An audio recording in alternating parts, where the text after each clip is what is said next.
The subcommittee hearing on Unidentified Anomalous Phenomena, or UAPs, will come to order.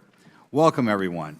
Without objection, the chair may declare a recess at any time. Additionally, without objection, the following members are waived onto the subcommittee for the purpose of participating in today's hearing: Mr. Burchett of Tennessee, Ms. Luna of Florida, Mr. Getz of Florida, Mr. Burleson of Missouri, Mrs. Ocasio-Cortez of New York, and Mr. Ogles of Tennessee.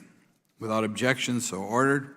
For today's subcommittee hearing, both the chair and ranking member will have 10 minutes for opening remarks. We may both be giving some of those minutes to other members of our party. I'm now going to recognize myself for 10 minutes. I'm actually going to try to get out of here in about 4, and then we'll give it to some of my friends over here. Good morning and welcome to the most exciting subcommittee in Congress this week, the Subcommittee on National Security, the Border, and Foreign Affairs, for discussion of unidentified anomalous phenomenon. I'd like to thank the brave military pilots and personnel, such as the witnesses on the panel today, for sharing their stories on how they have engaged UAPs, which has brought attention to this matter. Curiosity and speculation from all walks of life have generated interest in studying what UAPs are and what threats they may pose. I will say that when I was younger in school, I read a book, a 1966 book called Flying Saucers, Serious Business, and for a while, when I was a little bit younger, I thought it was the most important issue out there.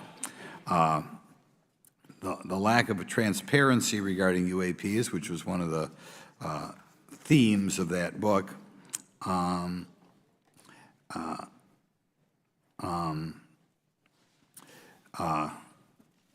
in any event, it's led to interest in studying what UAPs are and what threats they pose. The lack of transparency regarding UAPs has fueled wild speculation and debate for decades, eroding public trust in the very institutions that are meant to serve and protect them, as is evidenced by the large number of people we have here. I also want to point out in 1966, President Gerald Ford claimed to have seen a UFO, and in 1969 in Georgia, Jimmy Carter claimed to have seen a UFO. So this has led Congress to establish entities to examine UAPs. The National Defense Authorization Act of 2022 established the All-Domain Anomaly Resolution Office, or AARO, to conduct or to coordinate efforts across the Department of Defense and other federal agencies to detect, identify, and investigate UAPs. However, AARO's budget remains classified, prohibiting meaningful oversight from Congress. In addition to AARO's efforts, NASA is leading an independent study on UAPs that will identify how UAP data is gathered from both civilian and government entities that can be analyzed to shed light on the topic. However, despite these offices being established, there lies a pressing demand for government transparency and accountability that cannot be overlooked, and that's been a problem that's been around for 50 years. The Biden administration handling of the Chinese spy balloon that violated U.S. airspace is one example how the government is not prepared for these. The Biden administration's description of events has shown that the government continues not to be forthright. Between the Chinese balloon being shot down and 2 UAPs subsequently shot down following the event earlier this year, the U.S. government spent $1.5 million in taxpayer dollars on missiles, yet we have seen little clarity from the Biden administration. We must demand transparency from the Department of Defense, our intelligence community, and our defense industry on the UAP work. We're going to ask some questions about that today. Congress recognizes the subject of UAPs is multifaceted and requires a careful, data-driven approach. Today, we'll see clarity from these witnesses' testimonies, or we'll seek clarity as to what can be done to improve reporting for military and civilians and remain committed to objective inquiry. Congress should work to ensure that knowledge is not driven by fear. Today, we are not just debating the existence of UAPs, we are deliberating on the principles that define our republic, which is a commitment to transparency and accountability. I look forward to hearing from our witnesses today about ways we can improve government efficiency and openness when it comes to UAPs. I thank each of you for your presence here today and for your dedication to safeguarding the interests of the American people. I look forward to your testimony. Now I'm going to turn it over for 2.5 or 3 minutes to Representative Burchett from Tennessee. Thank you, Mr. Chairman. Thank you all for being here. I want to thank everybody for making this happen today. And I want to remind everybody this is a nonpartisan issue. This has nothing to do with party politics. I think the cover-up goes a lot deeper than that.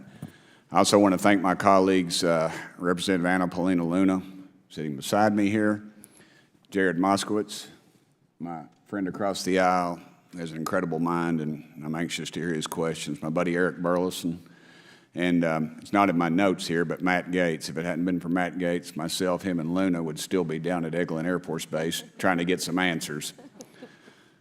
He's got an incredible legal mind. Also, I know I saw it in the crowd there, George Knapp, my buddy Jeremy Corbell.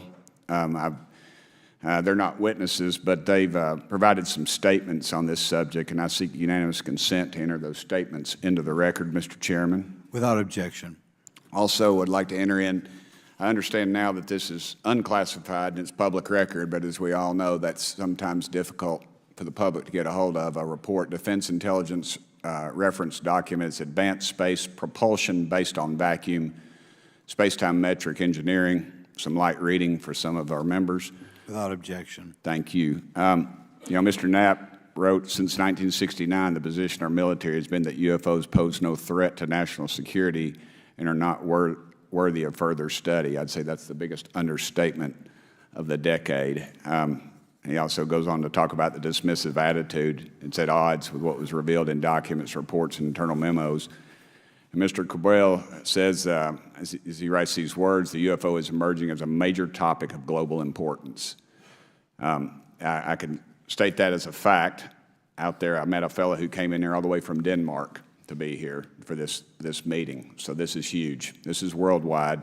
I think we suspect what's going on, but I'd also like to thank the members of Congress who have supported our efforts to make this hearing happen. Some have even confided to me that they've had UFO sightings of their own.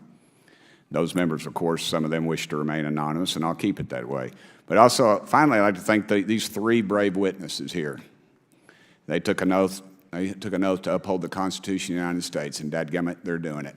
And we owe them a debt of gratitude.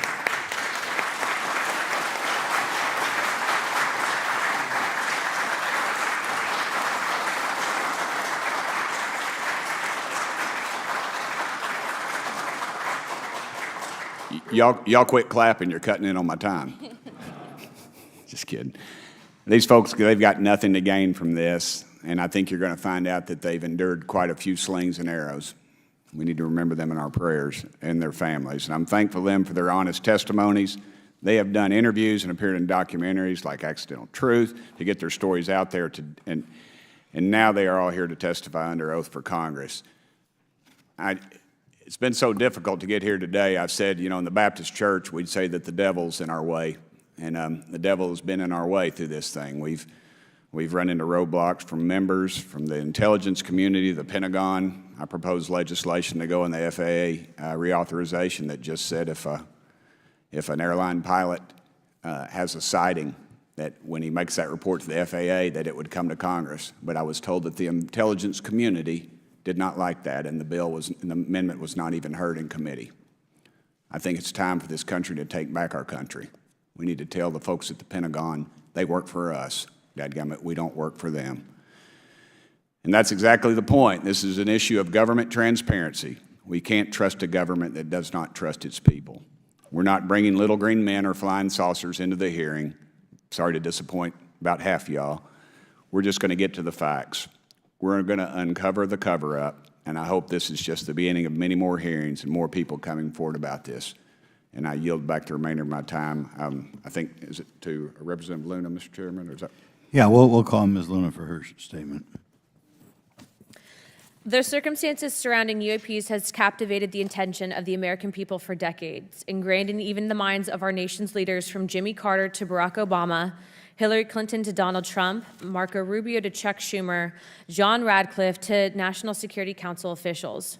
Yet from Roswell, New Mexico to the coast of Jacksonville, Florida, the sightings of UAPs have rarely been explained by the people who have firsthand accounts of these situations. This is largely due to the lack of transparency by our own government and the failure of our elected leaders to make good on their promises to release explanations and footage and mountains of overclassified documents that continue to be hidden from the American people. This isn't just how I feel. In fact, the American people largely believe that the government has actively covered up the truth about UAPs. One poll in particular found that 68% of Americans believe that the government is hiding information about UAPs and not being honest about what we know about them. And from my personal experience, I believe the same thing. Another poll found that nearly half Americans believe that the federal government is doing a very bad or somewhat bad job of dealing with reports of UFO sightings. As Representative Burchett just referenced on the FAA bill that just went through, you can tell that that's exactly happening. Considering the thousands of testimonies and videos taken on people's phones and eyewitnesses' accounts made by credible witnesses such as doctors, pilots, scientists, and active duty service members, it is unacceptable to continue to gaslight Americans into thinking that this is not happening or that the potential of intelligent life forms exists other than humans. Even more alarming is the fact that these eyewitnesses are many times service members and have no assurance that their lives will not be negatively impacted or even harmed by their experiences. In being an active duty service member working on an airfield, I've had conversations with many pilots where they were in fear of coming forward for retribution and or being taken off flight status. How do we know this? Because the government has said nothing to assure us otherwise. They have also did nothing to calm the concerns of over 20% of Americans who have reported to have seen UFOs or UAPs. We are simply told not to question the government and that the government has it under control. Today is the first hearing of its kind where we will attempt to get down to the bottom of what is actually happening with UAPs. But we will hear from people who have had personal sightings rather than Pentagon bureaucrats who have always been sent to stonewall our investigations. Just so that the press knows and the people know, we were even denied access to a classified briefing in a SCIF prior to this hearing due to the amount of hoops that we had to jump through to grant temporary clearance to witness Grusch, who has knowledge of classified information. It is time to have an open-minded discussion on this topic, to hear the evidence and understand the magnitude of what this means, not just for our nation, but for humanity. Thank you, Chairman. I yield back the rest of my time. Thank you very much, and I'd like to thank you and Mr. Burchett for bringing this topic to my attention. Now we'll recognize National Security Subcommittee Ranking Member Garcia for 10 minutes. Well, thank you, Mr. Chairman, and I want to thank first our witnesses for joining us today. I want to begin by thanking you all for your service to our country and for sharing your voices today and your courage to be here as well.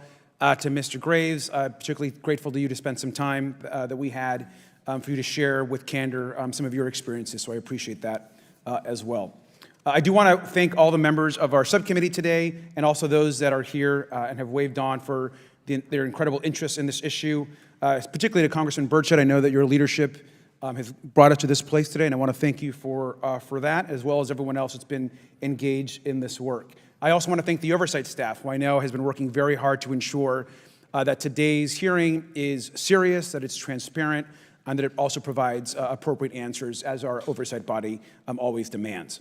Now, it's really important that we're here in a bipartisan way to have this conversation, which really, to the heart of it, is about national security and key to the subcommittee's core purpose. This is the subcommittee on national security of the Oversight Committee.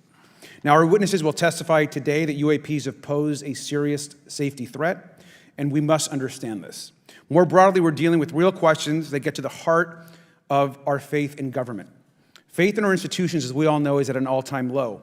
Partisanship and alternative facts make it too easy to doubt narrative or our institutions. But this hearing will offer the public unique perspectives, building on years of reporting by both federal agencies and the independent media. Now, some of the earliest reporting on this issue was a groundbreaking 2017 New York Times report, which revealed research, as we know now, on unidentified anomalous phenomena, or as many call UFOs, by the Defense Intelligence Agency. Mr. Graves and Commander Fravors' experiences with UAPs have also been documented by the public, not just by the New York Times, but CNN and many other national news outlets. Now, the Office of the Director of National Intelligence has published public reports documenting UAPs, and on June 9th, 2022, NASA announced that the agency is commissioning a study to, of course, examine unidentified anomalous phenomena.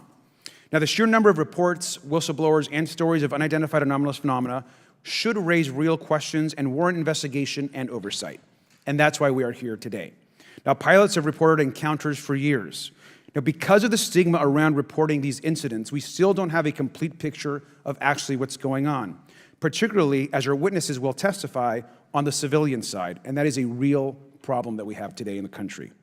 Now, it's very important that we show that Democrats and Republicans in Congress can come together in a bipartisan way to cut through misinformation and to look at the facts in a serious and thoughtful manner. If we are to advance oversight and public disclosure, we must also gain the broad support of the public. We will succeed getting facts out to the public faster if there is a broad public support as part of the process. Now, I understand fully the Department of Defense is hesitant to share information that could also undermine our national security by revealing information on the capabilities of our own aircraft, our sensors, and other sensitive material. At the same time, many people believe that we're withholding information from them, and that is dangerous also. I believe in openness and transparency. That is also the role of Congress, and I want to trust that the American people will be able to weigh the evidence and make up their own minds. Now, we have incidents where sensors, sometimes even multiple types of sensors, detect things that we cannot explain. UAPs, whatever they may be, may pose a serious threat to our military or civilian aircraft, and that must be understood. Now, my career and training as a longtime and career educator and teacher and researcher tell me that we should never rule anything out. We know that our space, of course, is vast and undiscovered. I also want to note that Mr. Sean Kirkpatrick, director of the All-Domain Anomaly Resolution Office, the component of the DoD office that investigates UAP data, has testified before the Senate this year that his unit has found no evidence of extraterrestrial activity. NASA has also stated that they don't have evidence of extraterrestrial life either, and we've heard this, of course, from some of our government agencies. And we should remind viewers and witnesses, which I think is really important, that we also cannot share classified information in public settings. But questions, of course, remain that people want to see data and information for themselves. The enormous interest in the hearing today underscores the importance of a fair and open look at the evidence from witnesses who can share their unique perspectives. Now, I know I certainly have a lot of questions, and I know that all the members of our committee do as well. We should come to this hearing with an open mind, and we should not let our existing ideas restrict us on either side. I hear over and over from many agencies the stigma around reporting and investigating UAPs prevents us from getting real answers. We know that whistleblowers have reported harassment, intimidation, or stigma as well, and this is not acceptable. If people can't report incidents which would have national security or safety implications, then that also has serious consequences for us. As ranking member of this subcommittee, I know my job would be completely impossible if whistleblowers or others feel intimidated to come before this committee. We can't be afraid of asking questions, and we can't be afraid of the truth. I'm proud to say that this hearing builds upon bipartisan work by members of the House and Senate dating many years back, which has sought to increase awareness within the Department of Defense and to mandate more of Congress of UAPs. We know the Senate is taking up an amendment to their defense authorization bill, which will create a commission with broad declassification authority, and we should all agree that that is an important step. Members of both parties and senior officials in multiple administrations have taken an interest in this issue, and we're proud to carry and build that confidence in the American people. This hearing will also not be the end of this discussion, but a new chapter and start to years and years of work that many folks, both in the public and within government, have been working on. We should encourage more reporting, not less, on UAPs. The more we understand, the safer we will be. We will hear testimony from witnesses today with a long record of service to the American people and with subject matter expertise. Our witnesses have a unique opportunity to share their perspective, insights, and their experiences with the American people. And I encourage all of my colleagues to engage with these difficult questions with an open mind and to follow the facts on behalf of our country. I also just want to say more broadly that we should look at this hearing and believe that everything is on the table as it relates to UAPs. I think an open mind is absolutely the best. I want to yield the 2.5 minutes, the remainder of my time, to the representative from Florida, Representative Moskowitz, for an opening statement. He also has been very much engaged in this issue, and I want to thank him for his leadership. Congressman. Thank you, Ranking Member Garcia. Thank you, Mr. Chairman. I want to thank Tim Burchett and Anna Paulina Luna for their leadership in pushing this hearing forward.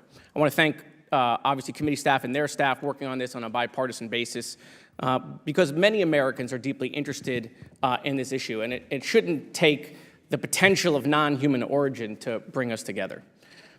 Additionally, I want to thank the witnesses for coming forward to share your perspectives, your thoughts, and the sightings of UAPs.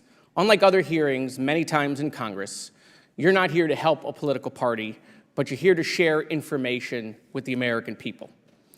And it's not something that is just going on in this administration. It's something that's spanned many administrations. For decades, many Americans have been fascinated by objects mysterious and unexplained, and it's long past time that they got some answers. The American public has a right to learn about technologies of unknown origins, non-human intelligence, and unexplainable phenomena. Those are not the words of a UFO Twitter account. Though that is a direct quote from Majority Leader Chuck Schumer, that the American public has a right to learn about technologies of unknown origins, non-human intelligence, and unexplainable phenomena. In an interview with Fox News, recent former Director of National Intelligence John Radcliffe confirmed the U.S. government is aware a lot more sightings of UAPs, and that they have not made that information public. I quote, "There are a lot more sightings that have not been made public," Radcliffe said to Fox News. For me, this hearing is about transparency. We unfortunately live in a time in which many people distrust government and our institutions. And overclassification of information away from the American public or even Congress contributes to today's politics. The American people have regular questions. What are UAPs? How come the media doesn't report more on them? Are they foreign adversaries? Are they U.S. technology? Are they something else?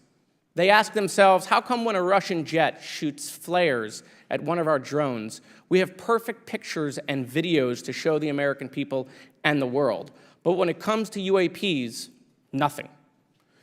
Of course, we must always protect our national security to maintain our superiority, like when stealth helicopters were only rumored to exist, but were used in the Osama bin Laden raid in 2011. But we can't allow that to be used as a shield to keep the American people completely in the dark from basic truths. The American people deserve to hear more about special access programs. Congress has a right to know if there's any unsanctioned weapons development, satellite imagery that has not been provided to Congress. Congress created the All-Domain Resolution Office in the NDAA of 2022. In its initial analysis, there are 171 uncharacterized UAP reports, and this is the words from the report, that appear to have demonstrated unusual flight characteristics or performance capabilities. I believe more information is known about the 171 instances. It's time for Congress to reinsert ourselves. I call on our military leaders and intelligence officials to release more information to the American people about UAPs. And to our military leaders, if there's nothing to conceal, let Congress go to Wright-Patterson Air Force Base, the Dugway Proving Ground, or even Groom Lake in Nevada. We should have disclosure today. We should have disclosure tomorrow. The time has come. Thank you, Ranking Member. Thank you, Mr. Moskowitz, and I would yield back now to our chairman. Thank you. Right, now I'd like to introduce our witnesses. Our first witness is Lieutenant Ryan Graves. He's the Executive Director of Americans for Safe Aerospace. Lieutenant Graves is also a former U.S. Navy F-18 pilot with his own UAP experience. The next witness, David Grusch, is a former senior intelligence officer with the National Geospatial Intelligence Agency and was a senior technical advisor for UAP issues. And finally, retired Navy Commander David Fravor, squadron leader who worked as a naval aviator for 18 years. Mr. Fravor has his own UAP experience, known as the TikTok event. I look forward to hearing from all three of you today. Pursuant to Committee Rule 9G, the witnesses will please stand and raise their right hands. Do you solemnly swear or affirm that the testimony you are about to give is the truth, the whole truth, and nothing but the truth, so help you God? Let the record show that all the witnesses answered in the affirmative. You may be seated. We appreciate you all being here today and look forward to your testimony. I'll remind the witnesses that we have read your written statements and they will appear in full in the hearing record. Please try to limit your oral statements to 5 minutes. As a reminder, please press the button on the microphone in front of you so that it's on and the members can hear you. When you begin to speak, the light in front of you will turn green. After 4 minutes, it'll turn yellow, and the red light, when that comes on, it tells you your 5 minutes have expired. I'll now recognize Mr. Graves for 5 minutes for your opening statement. Thank you. Chairman Grothman, Ranking Member Garcia, distinguished members of the House Oversight Subcommittee on National Security, Representatives Burchett and Luna. My name is Ryan Fobbs Graves, and I'm a former F-18 pilot with a decade of service in the U.S. Navy, including 2 deployments in Operation Enduring Freedom and Operation Inherent Resolve. I have experienced advanced UAP firsthand, and I'm here to voice the concerns of more than 30 commercial aircrew and military veterans who have confided their similar encounters with me. Today, I would like to highlight 3 critical issues that demand our action. As we convene here, UAP are in our airspace, but they are grossly underreported. These sightings are not rare or isolated, they are routine. Military aircrew and commercial pilots, trained observers whose lives depend on accurate identification, are frequently witnessing these phenomena. The stigma attached to UAP is real and powerful and challenges national security. It silences commercial pilots who fear professional repercussions, discourages witnesses, and is only compounded by recent government claims questioning the credibility of eyewitness testimony. Parts of our government are aware of more about UAP than they let on, but excessive classification practices keep crucial information hidden. Since 2021, all UAP videos are classified as secret or above. This level of secrecy not only impedes our understanding, but fuels speculation and mistrust. In 2014, I was an F-18 Foxtrot pilot in the Navy Fighter Attack Squadron 11, the Red Rippers, and I was stationed at NAS Oceana in Virginia Beach. After upgrades were made to our jet's radar systems, we began detecting unknown objects operating in our airspace. At first, we assumed they were radar errors, but soon we began to correlate the radar tracks with multiple onboard sensors, including infrared systems, eventually through visual ID. During a training mission in Warning Area Whiskey 72, 10 miles off the coast of Virginia Beach, 2 F-18 Super Hornets were split by a UAP. The object, described as a dark gray or a black cube inside of a clear sphere, came within 50 feet of the lead aircraft and was estimated to be 5 to 15 feet in diameter. The mission commander terminated the flight immediately and returned to base. Our squadron submitted a safety report, but there was no official acknowledgement of the incident and no further mechanism to report the sightings. Soon, these encounters became so frequent that aircrew would discuss the risk of UAP as part of their regular pre-flight briefs. Recognizing the need for action and answers, I founded Americans for Safe Aerospace. The organization has since become a haven for UAP witnesses who were previously unspoken due to the absence of a safe intake process. More than 30 witnesses have come forward, and almost 5,000 Americans have joined us in the fight for transparency at safeaerospace.org. The majority of witnesses are commercial pilots at major airlines. Often, they are veterans with decades of flying experience. Pilots are reporting UAP at altitudes that appear above them at 40,000 feet, potentially in low Earth orbit or in the gray zone below the Kármán line, making inexplainable maneuvers like right-hand turns and retrograde orbits or J-hooks. Sometimes these reports are reoccurring, with numerous recent sightings north of Hawaii and in the North Atlantic. Other veterans are also coming forward to us regarding UAP encounters in our airspace and oceans. The most compelling involve observations of UAP by multiple witnesses and sensor systems. I believe these accounts are only scratching the surface, and more will share their experiences once it is safe to do so. In closing, I recognize the skepticism surrounding this topic. If everyone could see the sensor and video data I witnessed, our national conversation would change. I urge us to put aside stigma and address the security and safety issue this topic represents. If UAP are foreign drones, it is an urgent national security problem. If it is something else, it is an issue for science. In either case, unidentified objects are concerned for flight safety. The American people deserve to know what is happening in our skies. It is long overdue. Thank you. Mr. Grusch? Mr. Chairman, ranking members and congressmen, thank you. I'm happy to be here. This is an important issue, and I'm grateful for your time. My name is David Charles Grusch. I was an intelligence officer for 14 years, both in the U.S. Air Force, both active duty Air National Guard and Reserve, at the rank of major, and most recently from 2021 to 2023, at the National Geospatial Intelligence Agency, NGA, at the GS-15 civilian level, which is the military equivalent of a full bird colonel. I was my agency's co-lead in Unidentified Anomalous Phenomena and Transmedium Object Analysis, as well as reporting to the UAP Task Force, UAPTF, and eventually, once it was established, the All Domain Anomaly Resolution Office, AARO. I became a whistleblower through a PPD 19 urgent concern filing in May 2022 with the Intelligence Community Inspector General. Following concerning reports from multiple esteemed and credentialed current and former military and intelligence community individuals that the U.S. government is operating with secrecy above congressional oversight with regards to UAPs. My testimony is based on information I've been given by individuals with a long-standing track record of legitimacy and service to this country, many of whom also have shared compelling evidence in the form of photography, official documentation, and classified oral testimony to myself and my various colleagues. I have taken every step I can to corroborate this evidence over a period of 4 years while I was with the UAP Task Force and do my due diligence on the individual sharing it. This is because of these steps, I believe strongly in the importance of bringing this information before you.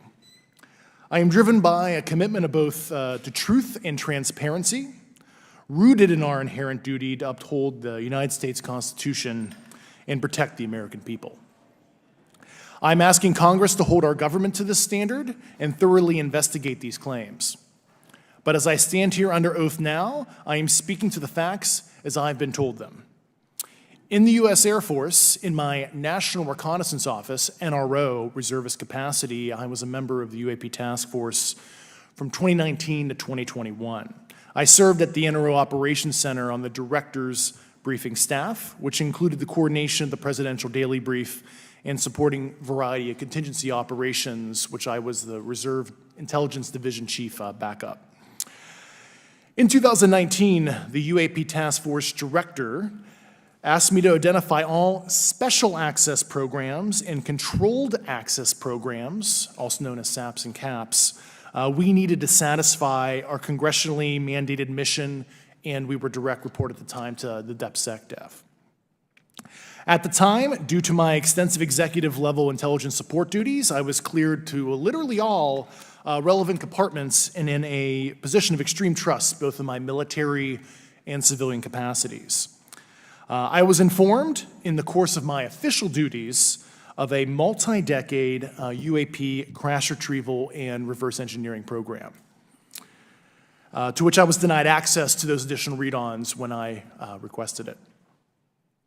I made the decision, based on the data I collected, to report this information to my superiors and multiple inspectors general, and in effect becoming a whistleblower. As you know, I've suffered retaliation for my decision, but I am hopeful that my actions will ultimately lead to a positive outcome of increased transparency. Thank you, and I'm happy to answer your questions. Thank you. Commander Fravor? Thank you. Thank you, Mr. Chairman, Congressmen, Congresswomen. I want to first thank you for the invitation to speak to the committee on the UAP topic that has been in the news for the past 6 years and seems to be continuing to gain momentum. As you know, my name is David Fravor. I'm a retired commander in the United States Navy. In 2004, I was a commanding officer of Strike Fighter Squadron 41, the world-famous Black Aces. We were attached to Carrier Wing 11, stationed on board the USS Nimitz, and had begun a 2-month workup cycle off the coast of California. On this day, we were scheduled for a 2v2 air-to-air training with the USS Princeton as our control. When we launched off Nimitz, my wingman was joining up. We were told that the training was going to be suspended and we were going to proceed with real-world tasking. As we proceeded to the west, the air controller was counting down the range to an object that we were going to, and we were unaware of what we were going to see when we arrived. The controller had told us that these objects had been observed for over 2 weeks, coming down from over 80,000 feet, rapidly descending to 20,000 feet, hanging out for hours, and then going straight back up. For those who don't realize, above 80,000 feet is space. We arrived at the location at approximately 20,000 feet, and the controller called merge plot, which means that our radar blip was now in the same resolution cell as the contact. As we looked around, we noticed that we saw some whitewater off our right side. It's important to note that the weather on this day was as close to perfect as you could ask for off the coast of San Diego. Clear skies, light winds, calm seas, no whitecaps from waves. So the whitewater stood out in a large blue ocean. All 4 of us, because we were in F-18Fs, so we had pilots and Wizzo in the back seat, Looked down a small, saw a white tic-tac object with a longitudinal axis pointing north-south and moving very abruptly over the water like a ping pong ball. There were no rotors, no rotor wash, or any sign of visible control surfaces like wings. As we started clockwise towards the object, my wizzo and I decided to go down and take a closer look with the other aircraft staying in high cover to observe both us and the tic-tac. We proceeded around the circle about 90 degrees from the start of our descent, and the object suddenly shifted its longitudinal axis, aligned it with my aircraft, and began to climb. We continued down another 270 degrees, nose low, where the tic-tac, or we considered 270 degrees to where, and we went nose low to where the tic-tac would have been. Our altitude at this point was about 15,000 feet, and the tic-tac was about 12,000. As we pulled nose onto the object, within about a half mile of it, it rapidly accelerated in front of us and disappeared. Our wingmen, roughly 8,000 feet above us, lost contact also. We immediately turned back to see where the white water was at, and it was gone also. So as we started to turn back towards the east, the controller came up and said, "Sir, you're not going to believe this, but that thing is at your cat point, roughly 60 miles away in less than a minute. You can calculate the speed." We returned to Nimitz. We were taking off our gear. We were talking to one of my crews that was getting ready to launch. We mentioned it to them, and they went out and luckily got the video that you see, that 90-second video. What you don't see is the radar tape that was never released, and we don't know where it's at, of the active jamming that the object put on an APG-73 radar, and I can get into modes later if you're interested.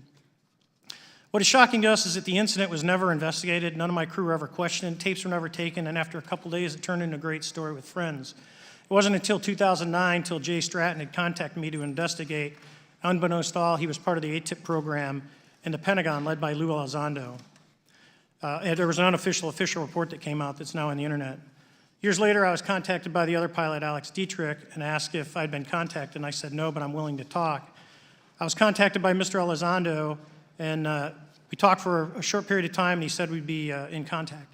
A few weeks after that, I was made aware that Lou had left the Pentagon in protest and joined forces with Tom DeLonge, Chris Mellon, Steve Justice, and others to form Two Stars Academy, an organization that pressed the issue with leading industry experts and U.S. government officials. They worked with Leslie Kean, who is present today, Ralph Blumenthal, and Helene Cooper to publish the articles in the New York Times 2017 New York Times, and it removed the stigma on the topic of UFOs, which is why we're here today. Those articles open the door for the government and public that cannot be closed. It has led to an interest from our elected officials who are not focused on little green men, but figuring out where these craft are, where are they from, the technology they possess, how do they operate. It also led to the Whistleblower Protection Act and the NDAA.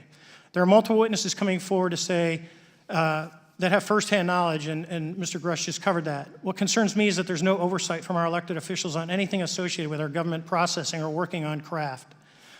Believe it not from this world. This issue is not a full public disclosure that could undermine national security, but it is about ensuring that our system of checks and balances works across all work done in the government using taxpayer funds.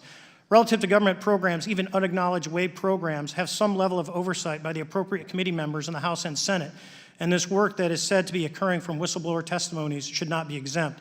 In closing, I would like to say that the tic-tac object we engaged in 2004 was far superior to anything that we had on time, have today, or are looking to develop in the next 10 years. If we in fact have programs that possess this technology, it needs to have oversight from those people that the citizens of this great country elected in office to represent what is best for the United States and best for the citizens. I thank you for your time. Thank you very much. Thank you very much. I know it's very difficult for all of you, all you've done in the past to try to illuminate this issue. Call on myself first for some questions. I'm going to start with Mr. Graves. Are pilots that you interact with as part of your organization, do you feel adequately trained and briefed on how to handle encounters with UAPs? No. Right now, military witnesses to UAP have limited options for reporting UAP. But more concerning is that commercial aviation sector has not adapted to the lessons that the military has implemented. The military and Department of Defense has stated that UAP represent a critical aviation safety risk. We have not seen that same language being used in the commercial markets. They are not acknowledging this risk. Okay. What steps do you think have to be taken to improve a pilot's UAP reporting, be it military or commercial? Right now, we need a system where pilots can report without fear of losing their jobs.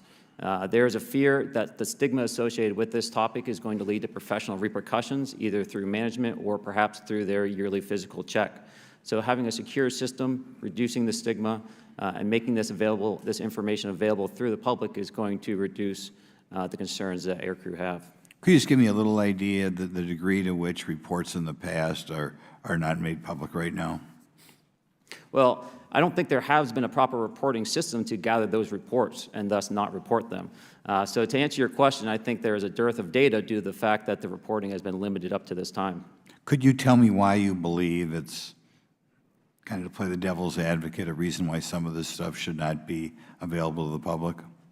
There's certainly some national security concerns when we use our advanced sensors in our tactical jets to be able to identify these objects. However, there's no reason that the objects themselves would be classified. I would be curious to see how the security classification guideline actually spells out the different nuances of how this topic is classified from the perspective of UAP, not national security. I'll give you a follow-up on that. Assuming that there are reasons why not all this should be made public, this has been around for a long period of time. Can any of the three of you think of any reason why anything related to UAPs, say 15 years and back, should not be immediately made public? I think one of it is acknowledging a vulnerability, both from a collection and I'll just say a countermeasure perspective. So it's We'll go with say- that we haven't cracked for many years. Yeah. Even say 20 years back. Is there any reason why when you go back that far, things shouldn't be made public? Unless it shows a specific national security vulnerability as it relates to a weakness in a particular defense system. Oh, okay, Mr. Fravor, the TikTok incident that you were engaged occurred in 2004. What kind of reporting took place after that incident? None. We had a standard debrief where the backseaters went down to our carrier intel center and briefed what had happened, and that was it. No one else talked to us, and I was in the top 20 in the battle group. No one came.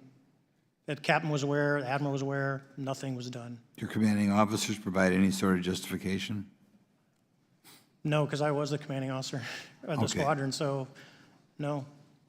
Was this incident the only UAP event that you encountered while you were a pilot? Yes, it was. Okay. This is for any one of you. Based off of each of your experiences and observations, do you believe UAPs pose a potential threat to our national security? Yes, and here's why. The technology that we faced was far superior than anything that we had, and you could put that anywhere. If you had one, you captured one, you reverse engineered it, you got it to work, you're talking something that can go into space, go someplace, drop down in a matter of seconds, do whatever it wants, and leave, and there's nothing we can do about it. Nothing. Okay. You two? Well, I would also like to add, from a commercial aviation and military aviation perspective, we deal with uncertainty in our operating space as a matter of our professional actions. Identifying friend from foe is very important to us. And so when we have unidentified targets and we continue to ignore those due to a stigma or a fear of what it could be, that's an opening that our adversaries can take advantage of. What steps should be taken to better understand and respond to UAP encounters in the interest of national security? There needs to be a location where this information is centralized for processing, and there needs to be a two-way communication loop so the operators on the front end have a feedback and can get best practices on how to process information, what to do, and to ensure that their reporting is being listened to. Right now, there is not a lot of back and forth. Mr. Grusch, in your complaint to the Intelligence Community Inspector General, you claim that you believe information is being hidden. What kind of information do you think was hidden, and do you think it should remain hidden? Yes, I can speak to that very briefly in unclassified manner. As you know, the preponderance of my complaint was classified to the intelligence communities. Both material acquisition and exploitation activity, also baselining the UAPs but not sharing it with intelligence professionals that are actually doing step briefs to pilots, that kind of information. Yeah. Okay. Thank you very much. Now we'll go to Mr. Garcia. Thank you. Again, thank you all for your service and for testifying today. Want to just talk about the UAPs as it relates to what we're seeing in the pilots' interaction with UAPs. Particularly, Mr. Graves, one of the, I think, concerns that for members of this committee is this idea that pilots, there's no system to actually report UAPs and the stigma around pilots. And so can you just briefly, you mentioned that you're working with 30 pilots right now that have had encounters with UAPs, but you've also, I believe, discussed and know of many more pilots. This is just those that you're currently working with. Is that correct? Can you expand on that? Certainly. I'll break that down in two ways. First, when we were first experiencing these objects off the eastern seaboard in the 2014 to 2015 time period, anyone that had upgraded their radar systems were seeing these objects. So there was a large number of my colleagues that were detecting these objects off the eastern seaboard. They were further correlating that information with their other onboard sensors, and many of them also had their own eye sightings as well of these objects. Now, that was our personal firsthand experience at the time. Since then, as I've engaged this topic, others have reached out to me to share their experiences, both on the military side as well as the commercial aviation side. On the military aviation side, veterans that have recently got out have shared their stories and have expressed how the objects we were seeing in 2014, 2015 continued all the way to 2019, 2020, and beyond. And so it became a generational issue for naval aviators on the eastern seaboard. This was something we were briefing to new students. This is something that was included in the notice to airmen to ensure that there was no accidents. And now with commercial aviators, they are reaching out because they're having somewhat similar experiences as our military brothers and sisters, but they do not have any reporting system that they can send us to. And let me just add, both to Mr. Fravor as well as Mr. Graves, not having this system for reporting, would you both agree that is harmful to not just our national security interests, but to understand this phenomenon of what's happening with UAPs? I think it's actually a travesty that we don't have a system to correlate this and actually investigate. You know, so if you took the East Coast, you know, there's coastal radars out there that monitor our air defense identification zone, so out to 200 miles. They can track these, you know, so when you see them, they could actually go and pull that data and get maneuvering. And instead of just having the airplanes, there's other data sources out there. And I've talked to other government officials on this. So you need a centrally located repository that these reports go to. So if you just stuck it in DOD, you wouldn't get anything out of the Intelligence Committee because they have a tendency not to talk. But if you had a central location where these reports would come in, not just military, but also commercial aviation, because there's a lot of that going on, especially if you talk to anyone that flies from here to Hawaii, over the Pacific, they see odd lights. So I think you need to develop something that allows you a central point to collect the data in order to investigate. Mr. Graves? I would concur with everything Mr. Fravor said. I'll continue to say that the commercial pilots that have reached out to me through Americans for Safe Aerospace are doing so because they don't feel there's another way for them to report this safety issue. And I think one of the clear outcomes of this hearing already is that there has to be a safe and transparent reporting process for pilots, both on the commercial side and the military side, to be able to report UAPs in a way that's also transparent, but also understands the scope of our national security interests and what may be classified or not. But I think there has to be some sort of system, and so that's something that I hope can be an outcome that this committee can work on. Is there anything else for the two of you briefly beyond this reporting system that you think that we can do as a government to encourage and facilitate more civilian reporting? I think we're doing it right now. Okay, great. I think this hearing is going to show the American people that their government takes this topic seriously. And how about civilians that may not be pilots? What kind of process could be in place for civilians who are not pilots, who may have UAP encounters? Do either of you have any suggestions that could facilitate that? My recommendations would be to make that a sensor-centric operation in order to make it as objective as possible. Okay. Sir, Mr. Fravor? No, I agree with Mr. Graves on that. Okay. Just briefly, I also just want to note, particularly for the two pilots, and I have a question for Mr. Grusch. One of the things that I found fascinating in our discussion, Mr. Graves, last night as well, is that you both described UAPs and formations and the way they are observed in space or in our air, and the way that they move is essentially ways in which current technology or aircraft that we know of are unable to actually function or move. And so will you just, for the public record, again, once again, briefly, just either describe or note that aircraft that are being witnessed, particularly by the 30 folks that you're working with, are essentially outside the scope of anything that we know of today and the technology we have today. Mr. Graves, Mr. Fravor? Yes, the objects that are being seen by commercial pilots are performing maneuvers that are unexplainable due to our current understanding of our technology and our capabilities as a country, and that applies for the military as well. Mr. Fravor?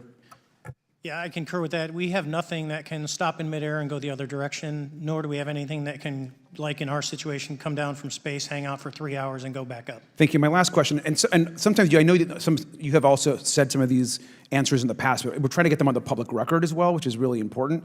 Mr. Grusch, finally, do you believe that our government is in possession of UAPs? Absolutely, based on interviewing over 40 witnesses over 4 years. And where? I know the exact locations, and those locations were provided to the Inspector General and some of which to the intelligence committees. I actually had the people with the firsthand knowledge provide a protected disclosure to the Inspector General. Thank you. And Mr. Chairman, I would just say that I think that these questions are important questions, and I look forward to being involved in the process to get those answered. I know there'll be a lot of questions from other committee members, so I yield back. Thank you. We'll go to Mr. Burchett himself.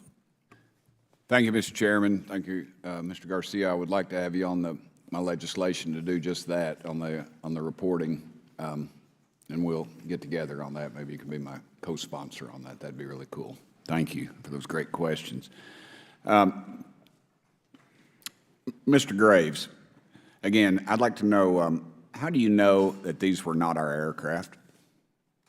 Some of the behaviors that we saw in a working area, we would see these objects being at 0.0 Mach, that's 0 airspeed, over certain pieces of the ground. So what that means, just like a river, if you throw a bobber in, it's going to float downstream. These objects were staying completely stationary in Category 4 hurricane winds. These same objects would then accelerate to supersonic speeds, 1.1, 1.2 Mach, and they would do so in very erratic and quick behaviors that I don't have an explanation for. Okay. Have you spoken to commercial and military pilots that have seen these off of our East Coast? I have. Okay. Mr. Favor, I noticed that in the Tic Tac video, it's Tic Tac like the candy, not TikTok like the Chinese Communist app. That's correct. Yes, sir. I just want to make that, because my daughter corrected me on that and called me a boomer and said, "Hey, boomer," and I said, "No, baby, it's Tic Tac like the candy. You're going to have to just look it up." And but now I would also like to say today is a day of many firsts. It's a miracle that we're having this meeting, and it's also a miracle that my wife has put up with me for 9 years today. Today is my anniversary, so I want to tell my wife happy anniversary and that I love her very much. As she likes to say, this 9 years have been the best 2 years of her life. So, thank you. Mr. Favor, what astonished you the most about the flight capabilities of these Tic Tac, very briefly? The performance, absolute performance. It was. And you're not aware of any other objects that anybody in the world has, in this world, that has those capabilities? No, I think it's far beyond actually our material science that we currently possess. Are you aware of any other reconnaissance platforms that have tracked or recorded the Tic Tac's maneuvers, maybe the NORAD system or any of the others? I am not. Okay. Mr. Grusch, thank you for being here, brother. Thank you all very much. Have you faced any retaliation or reprisals for any of your testimony or anything on these lines? Yeah, I have to be careful what I say in detail because there is an open whistleblower reprisal investigation on my behalf, and I don't want to compromise that investigation by providing anything that may help provide somebody information. But it was very brutal and very unfortunate, some of the tactics they used to hurt me both professionally and personally, to be quite frank. Yeah. It's very unfortunate. As they say, when you're over the target, that's when they do the most firing at you. Do you have any personal knowledge of people who have been harmed or injured in efforts to cover up or conceal these extraterrestrial technology? Yes. Personally. Have anyone been murdered that you would that you know of or have heard of, I guess? I have to be careful asking that question. I directed people with that knowledge to the appropriate authorities. Maybe in a, if we could get in a confidential area, SCIF, we could talk about that. But unfortunately, we were denied access to the SCIF, and that's very unfortunate in this scenario. Mr. Favor, do you believe that you witnessed an additional object under the water in relation to your encounter? I will say we did not see an object. There was something there to cause the whitewater, and when we turned around, it was gone. So there was something there that obviously moved. Okay, it was not the same object though that you were looking at, correct? No, we actually joked that the Tic Tac was communicating with something when we came back, and because the whitewater disappeared.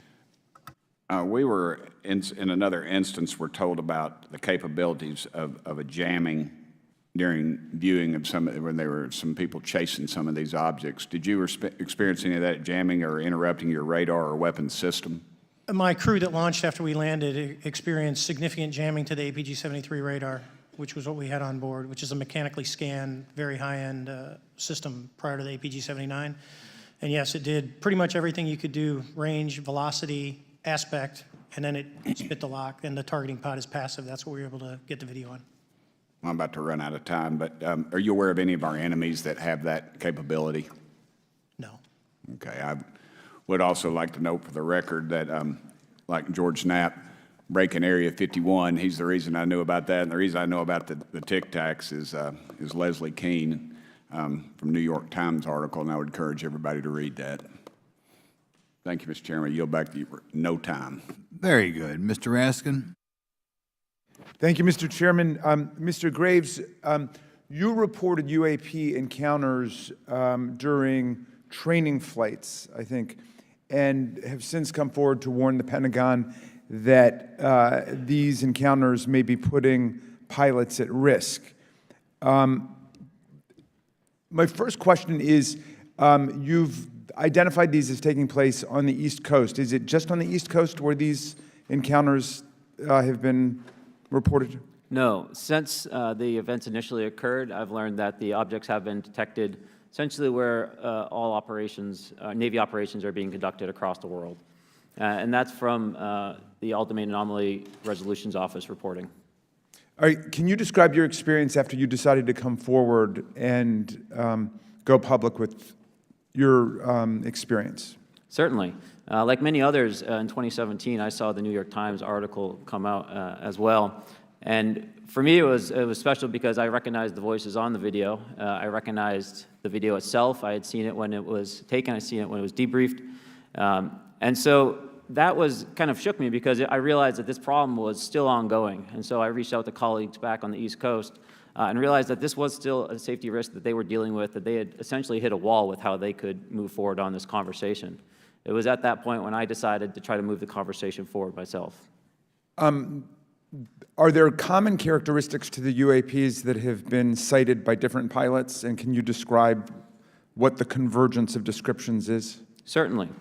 We were primarily seeing dark gray or black cubes inside of a clear sphere. I'm sorry, dark gray or black cubes? Yes, inside of a clear sphere, where the apex or tips of the cube were touching the inside of that sphere. And that was primarily what was being reported when we were able to gain a visual tally of these objects. And that occurred over almost 8 years. And as far as I know, it's still occurring. So I take it that you're arguing what we need is real transparency in a reporting system so we can get some clarity on what's going on out there, because there are many pilots in your situation, but we should have a way of developing a systematic inventory of all of such encounters. Is that right? Yes, and I think we need both transparency and the reporting. We have the reporting, but we need to make sure that information can be promulgated to commercial aviation as well as the rest of the populace. Mr. Grusch, what about you? What was your experience after you came forward? Well, it's only been about 2 months or so I guess my experience has been overwhelming support from former colleagues of mine that have privately messaged me, and I do appreciate that. But I do have knowledge of active planned reprisal activity against myself and other colleagues, and it's very, very upsetting to me. Coming from where? Certain senior leadership at previous agencies I was associated with. And that's all I'll say publicly, but I can provide more details in a closed environment. Okay.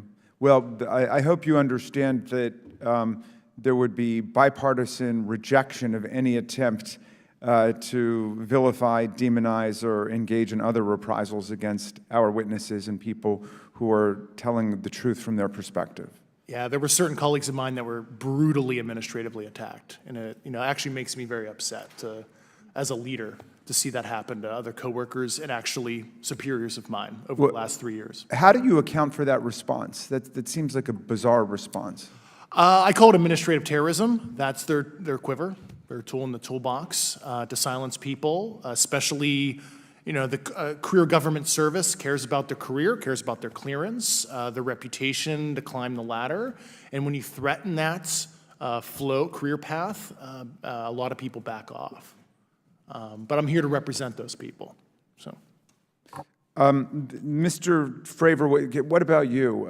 What has your experience been since you've come forward with your perspective on this? Actually, I've been treated very well. And the 6 people that were involved, myself included, all of them have or will be retiring from the military as 05s or 06s. And all my friends that are very senior, 3 and 4 stars, I've talked to them. They believe, they understand there's a problem. But no, I was actually treated really well. And what is your general interpretation of these phenomena, or what is your current thinking of trying to make sense of them? Well, I'll say, I'm not like a UFO fanatic. It's not me. But I will tell you that what we saw with 4 sets of eyes over a 5-minute period, still, there's nothing, we have nothing close to it. It was amazing to see. I told my buddy I wanted to fly it, but yeah, it's just an incredible technology. All right, Mr. Chairman, thank you very much. I'll yield back to you. Thanks. On to Ms. Luna. Mr. Grusch, in speaking to you yesterday, I just wanted to follow up on Representative Raskin's questions. In the last couple of years, have you had incidences that have caused you to be in fear for your life for addressing these issues? Yes, personally. Okay. Yeah. I just want everyone to note that he's coming forward in fear of his life. To put in perspective, if they were really not scared about this information coming out, why would someone be intimidated like that? To your knowledge, are NHIs working with adversarial foreign governments in either technology exchange programs or back engineering programs? I don't have data on that. I'm not sure. Have you heard or you had people come forward to present that evidence? Not that particular evidence that you just espoused. Okay, on the 19th of April, Dr. Kirkpatrick, head of Aero, had said that he did not find any evidence of UAPs. You also stated that you had, in your interview, that you had briefed him on information that you were uncovering, but that he did not follow up with you. Were the items that you divulged to him pertinent to national security? Yes, him and I had a classified conversation in April 2022 before he took over Aero in July 2022, and I provided him some concerns I had. Do you know why he might not have followed up with you?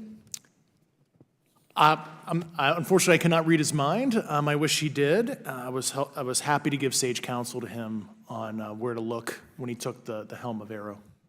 Okay, and then my last question for you before I move to Mr. Graves is you received prior approval from the Defense Department to speak on certain issues, correct? Correct, through DOPSR, DoD Pre-Publication and Security Review, and I just want to remind the public, they're just looking from a security perspective. These are my own personal views and opinions, not the department's. Okay, I'm asking that though mainly because I think that there are many people that would like to discredit you, so it does bring a certain amount of credibility to your testimony. I'm required by law to do that as a former intelligence officer, or I go to jail for revealing classified information. Yeah, we don't want you to go to jail. My next question would actually be for Mr. Graves. Can you please explain to me in detail the event that occurred at Vandenberg Air Force Base? Certainly. In the 2003 timeframe, a large group of Boeing contractors were operating near one of the launch facilities at Vandenberg Air Force Base when they observed a very large 100-yard sided red square approach the base from the ocean and hover at low altitude over one of the launch facilities. This object remained for about 45 seconds or so before darting off over the mountains. There was a similar event within 24 hours later in the evening. This was a morning event, I believe 8:45 in the morning. Later in the evening, post-sunset, there were reports of other sightings on base, including some aggressive behaviors. These objects were approaching some of the security guards at rapid speeds before darting off. And this is information that was received through one of the witnesses that have approached me at Americans for Safe Aerospace. Was this documented in any official form, whether it was a police blotter? Yes, they had official documentation and records from the event that the witness held over the years. And I'm not going to ask you to do it right now for time reasons, but you would be able to sketch what was witnessed, correct? And have you seen that before on any other equipment and/or during your flight time? I have not seen what they've described. This object was estimated to be almost the size of a football field. and I have not seen anything personally that large. Okay, and then another question on follow-up referencing the gimbal video Go Fast incident. Can you just clarify, because to our understanding, the footage was actually cut off at a certain point, but what happens at the end of that video, just for those Americans specifically that are wanting to know about the rest of that footage? Certainly. There was some uncertainty or instability with the object. It seemed to rock a bit, and that's the last I had seen of the video. Much of the data that I would recommend be analyzed would consist of radar data that would provide precise kinematics on the object, as well as the fleet of objects that were operating nearby.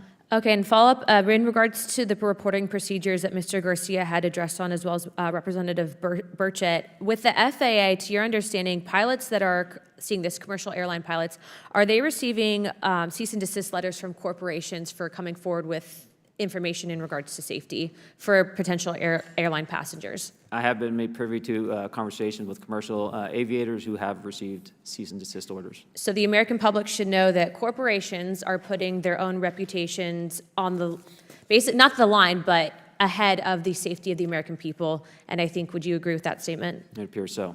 Okay. And I guess this would be my last, I'm out of time. I yield. I'll be back. Good. Mr. Moskowitz. Thank you, Mr. Chairman. Gentlemen, let's talk about the laws of physics for a second. Mr. Graves and Commander Favor, I heard you talk about speed. When those objects broke the sound barrier, did they make a sonic boom? I was in a jet. You can't hear anything. It's kind of loud in there. Yeah, you're not able to actually personally tell within the vehicle. I will say the objects that we were seeing, they were spherical, and they were observed up to Mach 2, which is a very non-aerodynamic shape. What about G-forces? Let's talk about G-forces of those vehicles. Could a human survive those G-forces with known technology today? No. No, not for the acceleration rates that we observed. Okay. What about what they look like? How close did you get? Did you see a seam or a rivet or a section? And what I mean is, obviously, the jets you're flying have all those things. Did these objects have those? Do you want to go, Ryan? I didn't have the detail to be able to tell that. So we got within a half mile of Tic Tac, which people say that's pretty far, but in airplanes, that's actually relatively close. No, it was perfectly white, smooth, no windows, although when we did take the original FLIR video that is out there, when you put it on a big screen, it actually had two little objects that came out of the bottom of it. But other than that, no windows, no seams, no nothing.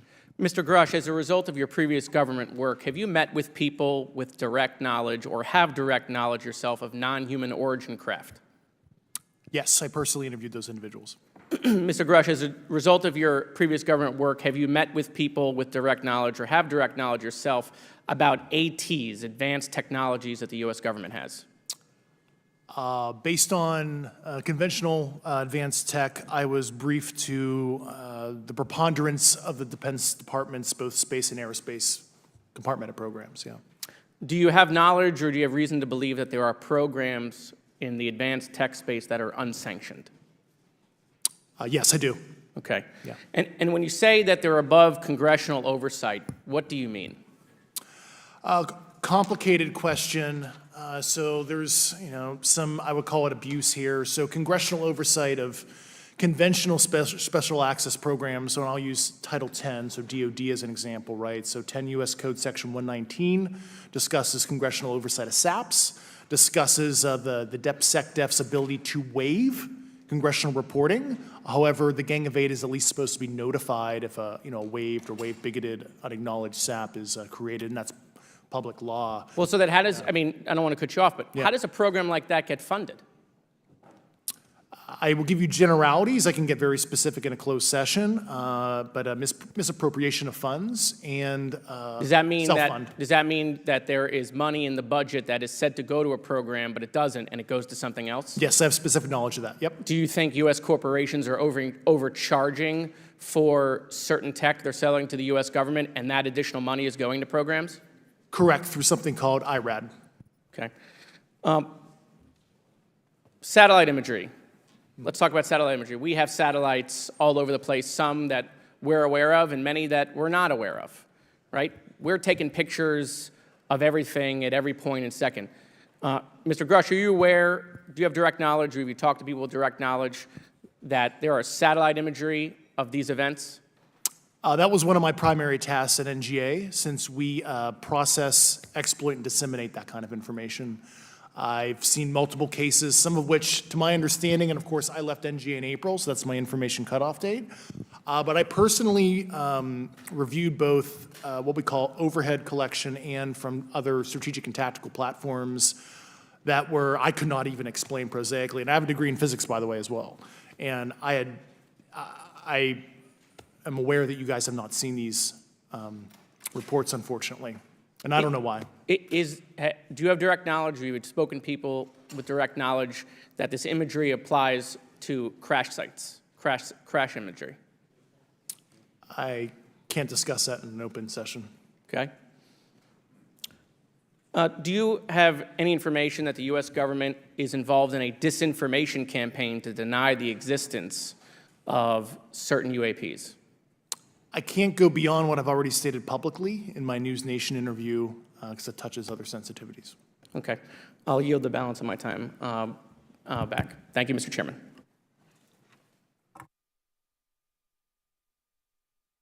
Ms. Fox? Thank you, Mr. Chairman, and I thank our witnesses for being here today. Mr. Grusch, in your sworn testimony, you state that the United States government has retrieved supposedly extraterrestrial spacecraft and other UAP-related artifacts. You go so far as to state that the U.S. is in possession of, quote, non-human spacecraft, end quote, and that some of these artifacts have circulated with defense contractors. Several other former military and intelligence officials have come forward with similar allegations, albeit in non-public settings. However, Dr. Sean Kirkpatrick, the director of AARO, previously testified before Congress that there has been, and I quote, no credible evidence thus far of extraterrestrial activity or of, quote, off-world technology brought to the attention of the office. To your knowledge, is that statement correct? It's not accurate. I believe Dr. Kirkpatrick mentioned he had about 30 individuals that have come to Aero thus far. A few of those individuals have also come to Aero that I also interviewed, Okay. and I know what they provided Dr. Kirkpatrick and their team. Okay. I was able to evaluate Okay, that information. I need to go on. Sure. But my understanding that his statement is accurate, came from a direct quote. And this contradiction is a perfect example of why we need to inject transparency into our government. And for another example, look no further than the pitiful response to the Chinese spy balloon debacle earlier this year. You may remember the mass confusion that ensued when the balloon was first spotted over Montana, 4 days after it first entered U.S. airspace over Alaska. The Biden administration's initial inability to address the object grew into a continuous series of embarrassments. After news of the balloon reached the mainstream media, we were assured that the balloon posed no threat to our security. However, after the balloon was allowed to transit the entire continental United States, fighter jets were scrambled off the coast of South Carolina to shoot it down. This flip-flopping and obfuscation caused needless confusion, fear, and panic across the country. It's my hope, Mr. Chairman, that this sort of confusion will not be repeated. We should investigate the extent to which elements of our government possess or do not possess information that is of critical value to the American people. We owe it to the citizens of this nation to make sure that our government is transparent and accountable. We must make sure that our government provides answers, and Congress must do its duty to solicit those answers. With that, Mr. Chairman, I yield back. Yeah, Mr. Frost. Thank you, Mr. Chairman. In 2022, NASA announced that it was commissioning an independent study team to examine UAPs. The NASA team is comprised of scientists across different fields, as well as former astronauts and pilots. In May, the independent study team held its first public meeting, which included the perspectives from NASA senior leaders, as well as perspectives from the Department of Defense and intelligence agencies. The NASA study team is also expected to release its first report pretty soon, and I think it's safe to say that we all eagerly await its results. Mr. Graves, how might NASA's research influence the commercial industry regarding safety in UAP? I think NASA has a big role to play as far as commercial aviation safety, and it's one of their original charges as an organization. One of the recommendations that have been put forward is to utilize their existing aviation safety reporting system to serve as a short-term fill and trusted platform for pilots that want to report on UAP. It also has built-in analytics capability and is funded by Congress. Gotcha. And also, Mr. Graves, are there any other industries that may be influenced by the NASA research on UAPs? And if so, how so? Well, I think there is a large swath of commercial capabilities that could be brought to bear on this topic, from space-based or ground-based sensor systems that are available open source or through commercial marketplaces. And I think NASA's work, as they work to identify and highlight specific parameters that can be found, we can take that information and promulgate this through the public sector so that we can have a more open conversation about what we're seeing. You know, in 2020, the Department of Defense released several videos of UAPs, including Mr. Freier's experience, U.S. Navy pilots that recorded footage. In 2021, the Office of the Director of National Intelligence released a preliminary report on UAP events. NASA Administrator Bill Nelson stated that NASA would begin to investigate these events. In fact, I sit on Science, Space, and Technology Committee, and when we were doing a hearing with the NASA Administrator Bill Nelson, I asked, why NASA needed to be fully funded, and there were many great reasons, but one of them was actually had to do with UAPs. He actually mentioned, is there life out there? I don't know. And so either way, these actions ultimately led NASA to assemble the independent study team that I mentioned earlier. Also in 2021, Harvard University stood up the Galileo project to research and examine the origins of UAP. So it seems like both, from NASA and in the higher education community, because of the work that y'all have done and people standing up, I think we're seeing some of that stigma slowly going away. Mr. Freier, do you believe that military pilots feeling empowered to share their UAP experiences has directly impacted the scientific community's research goals on this topic? I would say yes. I would say that, starting in 2017, when it actually came out, it took that stigma away.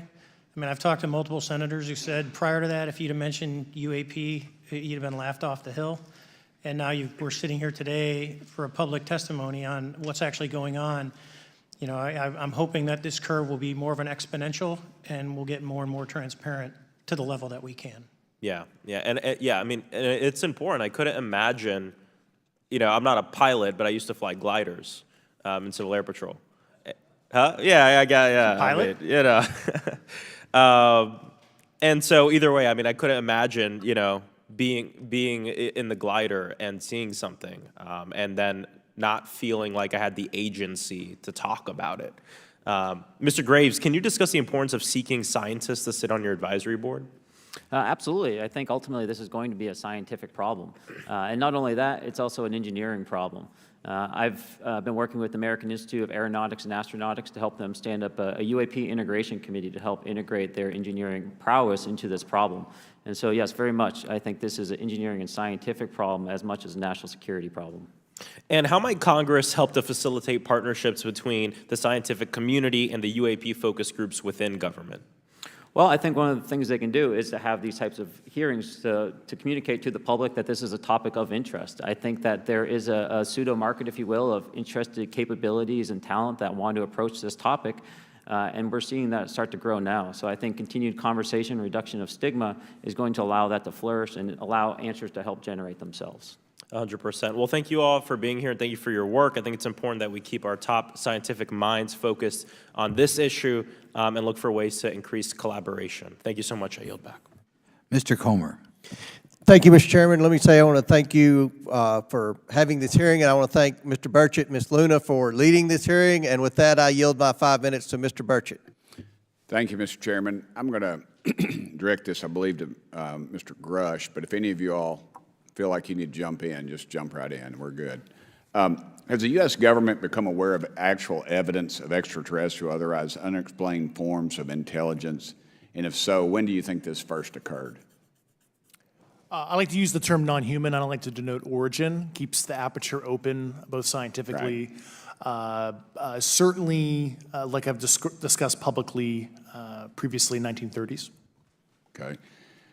Can you give me the names and titles of the people with direct firsthand knowledge and access to some of this crash retrieval, some of these crash retrieval programs, and maybe which facilities, military bases that the recovered material would be in? And I know a lot of Congress talked about we're going to go to Area 51, and and there's nothing there anymore anyway. It's just and we move like a glacier. And as soon as we announce it, I'm sure the moving vans would pull up. But please.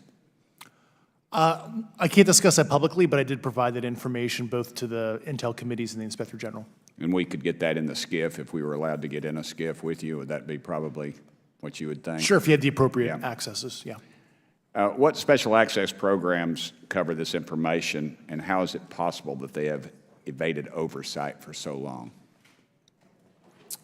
I do know the names. Once again, I can't discuss that publicly and how they've evaded oversight. In a closed setting, I can tell you the specific tradecraft used. All right.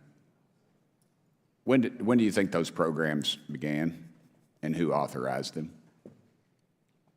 I do know a lot of that information, but that's something I can't discuss publicly because of sensitivities. All right. If any of y'all want to jump in on any of this, you're more than welcome to. What level of security clearance is required to fully access these programs? Well, anybody who has... and I say that because myself, Representative Gates, and Representative Luna were basically turned away at one point at Eglin. So please go right ahead. Certainly difference between member access and, say, somebody like me, but anybody who has a TSSCI clearance and meets the eligibility criteria, the access adjudicative authority should be able to grant you access. Mr. Burchett, if you'll yield, so just to put a fine point on that, there's nothing that you're aware of that's above special access program classification. It's a misnomer that there's anything actually above top secret. Executive Order 13526 delineates the classification levels. Right, but I draw a point on that because we can have access to those programs, and so the notion that we're not being given that access sort of defies our typical muscle memory here in Congress. Thank you, Mr. Burchett. I'll yield back to you. Thank you, Mr. Gates. Along those lines, Title 10, you may not know this or not, but Title 10 and Title 50 authorization, they seem to say they're inefficient. So who gets to decide this, in your opinion, in the past? It's a group of career senior executive officials. Okay, are they government officials? Both in and out.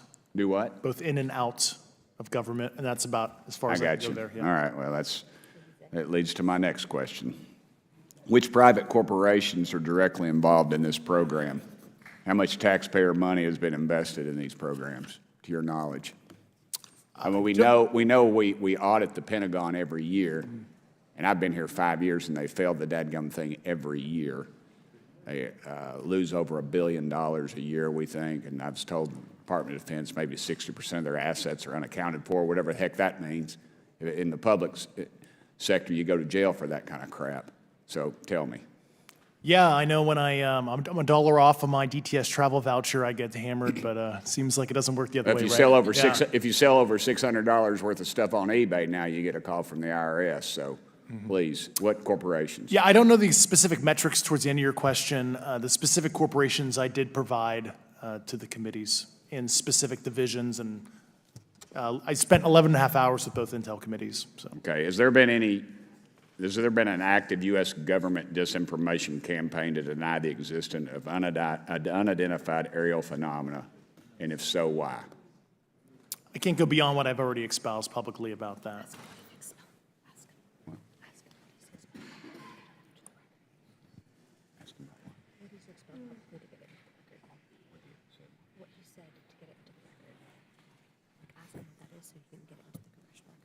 Okay, I've been told to ask you what that what that is and how to get it in the record. What have you stated publicly in your interviews for the congressional record? If you reference my News Nation interview and I talk about a multi-decade, campaign to disenfranchise public interest, Sorry, Mr. Basically. Chairman, I've gone. Yeah. Thank I you. apologize, Mr. Chairman. I yield back negative 21 seconds. Thank you. Ms. Ocasio-Cortez?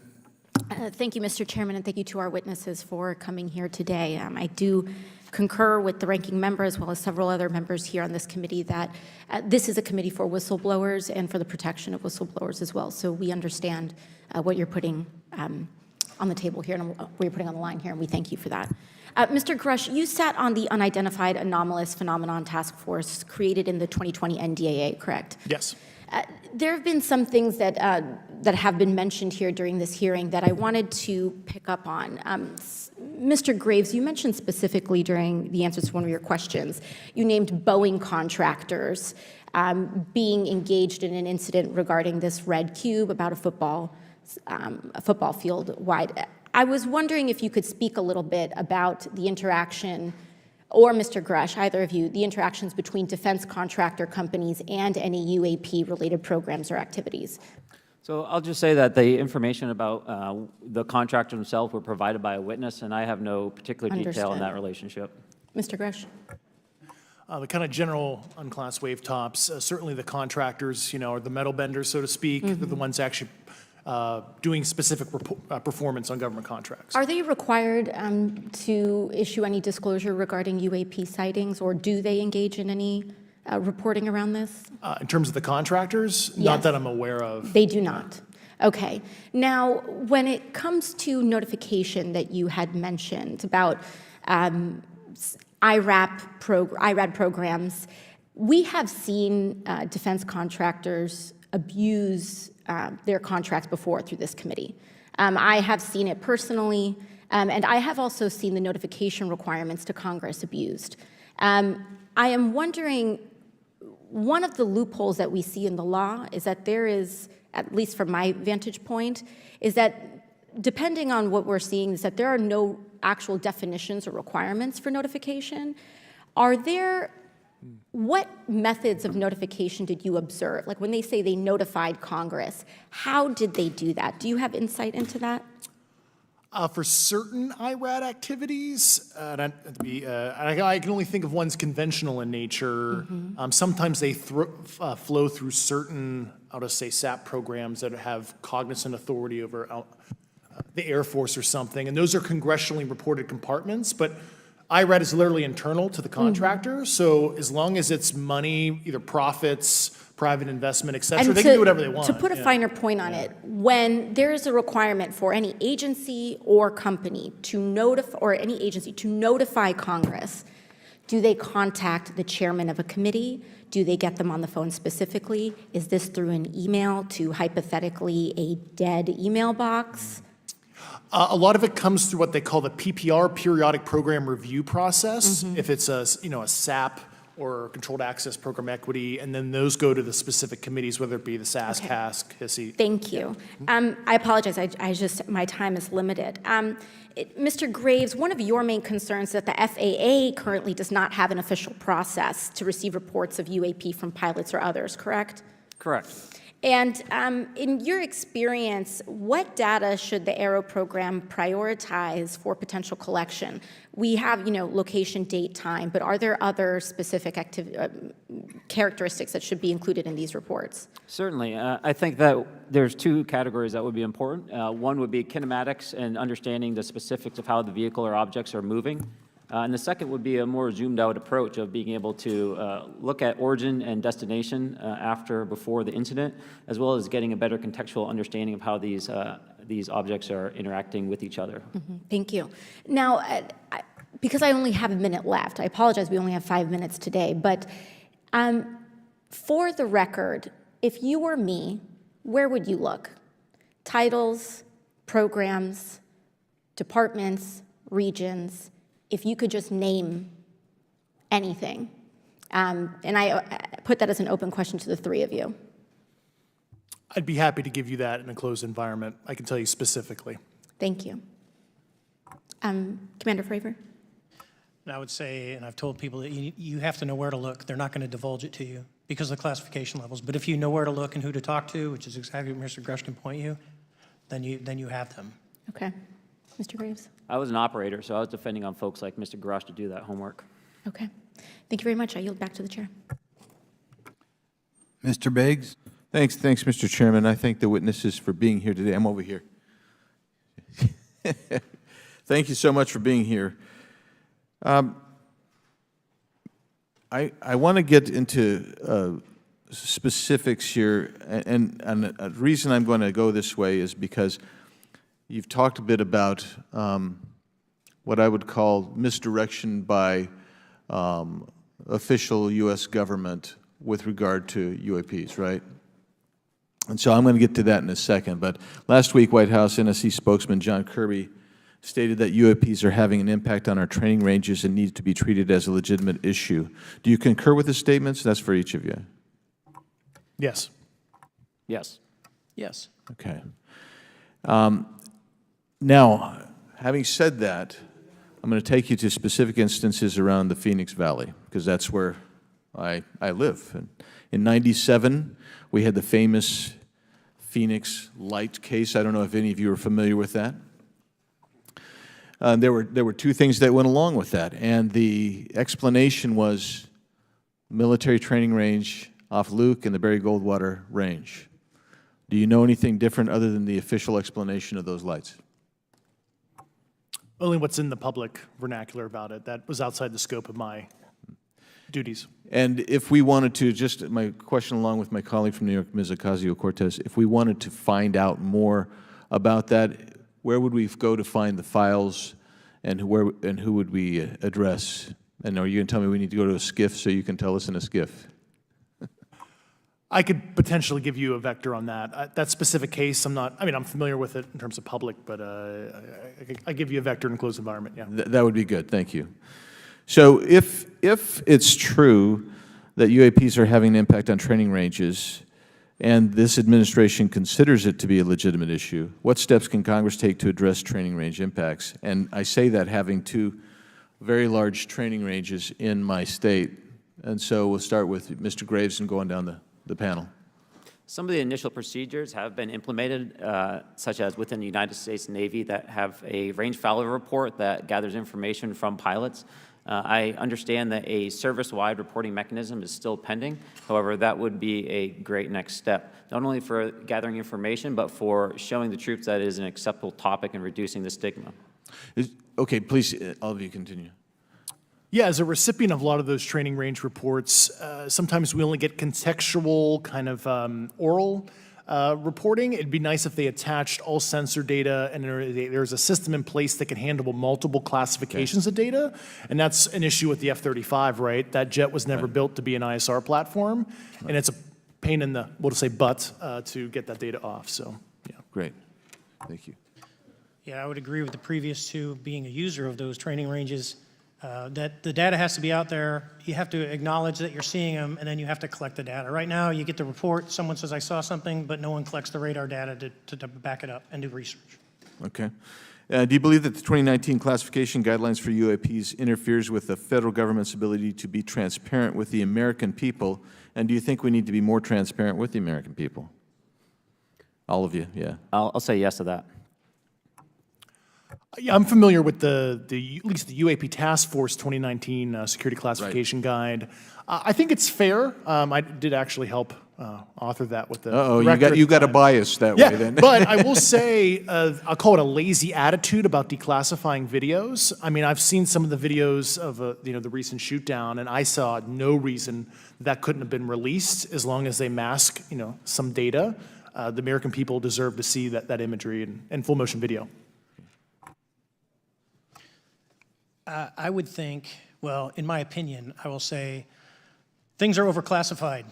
I know for a fact the video or the pictures that came out in the 2020 report that had the stuff off the East Coast, they were taken with an iPhone off the East Coast. A buddy of mine was one of the senior people there, and he said they were originally classified at TSSCI. And my question to him was, what's TSSCI about these? They're an iPhone Right. literally off the vacapes. That's not TSSCI. So they're overclassified, and as soon as they do that, they go in a vault, and then you all have to look for them. Yeah, so with the overclassification, that may be one way. Are there other ways that the DoD or intelligence agencies are keeping this information from the American people or even from Congress? I think part of that has been not encouraging reporting. If the problem is not something that can be measured, it's not something that's going to be fixed. Okay, very good. Well, I'm out of time, and I thank you, Mr. Chairman, and I yield back. First of all, without objection, Representative Nick Langworthy of New York has waived on the subcommittee for purpose of questioning witnesses at today's subcommittee hearing. And then we go to Mr. Burleson. Thank you, Mr. Chairman. Appreciate you guys coming out today, testifying. Look, I've been here for 6 months, and I'm pretty skeptical. I don't trust anything in this town. And so I think that's because I'm from Missouri. You've got to show me, right? With that being said, there's been a lot of things that have been said in the public, Mr. Grusch, and so I want to get down to, if we can, some specifics, right? So at one point you had said that there has been harmful activity or aggressive activity. Has any of the activity been aggressive, been hostile in your reports? I know of multiple colleagues of mine that got physically injured. And the activity, and I got to by UAPs or by people within the federal government? Both. Okay, so there has been activity by alien or non-human technology and or beings that has caused harm to humans. I can't get into the specifics in an open environment, but at least the activity that I personally witnessed, and I have to be very careful here, because they tell you never to acknowledge tradecraft, right? So what I personally witnessed, myself and my wife, was very disturbing. Okay. One of my constituents actually sent this next question, and I figured I'd ask it since I had the same thought. You've said that the U.S. has intact spacecraft. You said that the government has alien bodies or alien species. Have you seen the spacecraft? I have to be careful to describe what I've seen firsthand and not in this environment, but I could answer that question behind closed doors. Yeah. And have you seen any of the bodies? That's something I've not witnessed myself. Okay, and so with that being said, the other statement that has been made that was intriguing to me it's intriguing because my view has been that we are billions of light years away from any other system. And the concept that an alien species that's technologically advanced enough to travel billions of light years gets here and somehow is incompetent enough to not survive Earth or crashes is something that I find a little bit far-fetched. And with that being said, you have mentioned that there's interdimensional potential. Could you expound on that? Yeah, to answer your first question, and I'm here as a fact witness and expert, but I will give you a theoretical framework, at least to work off, to kind of espouse crashes, regardless of your level of sentience, right? Planes crash, cars crash, n number of sorties, however high, a small percentage are going to end in mission failure, if you will, as we say in the Air Force. And then in terms of multidimensionality, that kind of thing, the framework that I'm familiar with, for example, is something called the holographic principle. It derives itself from general relativity and quantum mechanics, and that is, if you want to imagine a 3D object such as yourself casting a shadow onto a 2D surface, that's the holographic principle. So you can be projected, quasi-projected from higher dimensional space to lower dimensional. It's a scientific trope that you can actually cross, literally, as far as I understand, but there's probably guys with PhDs that we could probably argue about that. But you have not seen any documentation that that's what's occurring? Only a theoretical framework discussion, yes. Okay. Okay. Occam's razor is that these aircraft, have they been identified that they are being produced by by domestic, military and contractors? Is there any evidence that that's what's being recovered? Not to my knowledge, plus the recoveries predate a lot of our advanced programs that I previously am witting of, so. Would it be safe to say that there could be a scenario today where you have an aircraft that crashes and because it's been involved in one program from one federal agency, and but the agency that retrieves it is not aware of that program, and to them it appears alien in origin? I mean, that's a hypothetical situation. I'm not aware of any historical situation that would match that you described, so. You're not aware, it has not happened that you're aware of? That I'm aware of. Thank you, Mr. Chairman. I yield back.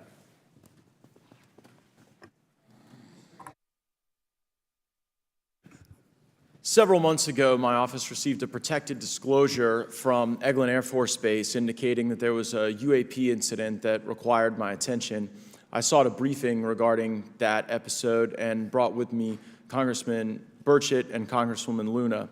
We asked to see any of the evidence that had been taken by flight crew in this endeavor and to observe any radar signature as well as to meet with the flight crew.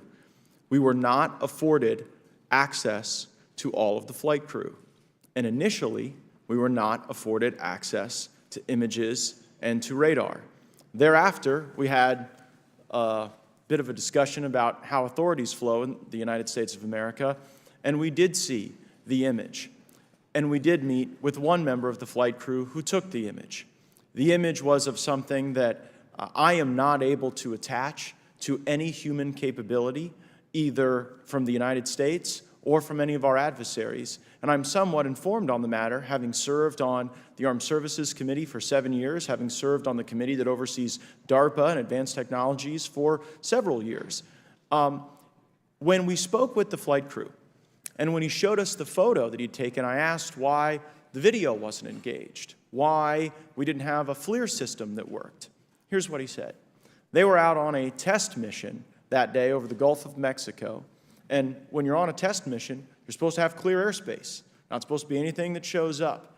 And they saw a sequence of 4 craft in a clear diamond formation for which there is a radar sequence that I alone have observed in the United States Congress. One of the pilots goes to check out that diamond formation and sees a large floating, what I can only describe as an orb. Again, like I said, not of any human capability that I'm aware of. And when he approached, he said that his radar went down, he said that his FLIR system malfunctioned, and that he had to manually take this image from one of the lenses, and it was not automated in collection as you would typically see in a test mission. So I guess I'll start with Commander Fravor. How should we think about the fact that this craft that was approached by our pilot had the capability of disarming a number of the sensor and collection systems on that craft? Well, I think this goes to that national security side, and you can go back through history of things showing up at certain areas and disabling our capabilities, which is disheartening. And for us, I mean, like I said, it completely disabled the radar on the aircraft when it tried to do it, and the only way we could see it is passively, which is how he got that image. So I think that's a concern on what are these doing, not only how do they operate, but their capabilities inside to do things like this. And how should we think about 4 craft moving in a very clear formation, equidistant from one another, in a diamond? In all of the phenomenon, perhaps, Mr. Grave, that you've analyzed, have we ever seen multiple craft in a single formation? I have one particular case, and that was during the gimbal incident. The recording on the AT FLIR system shows a single object that rotates.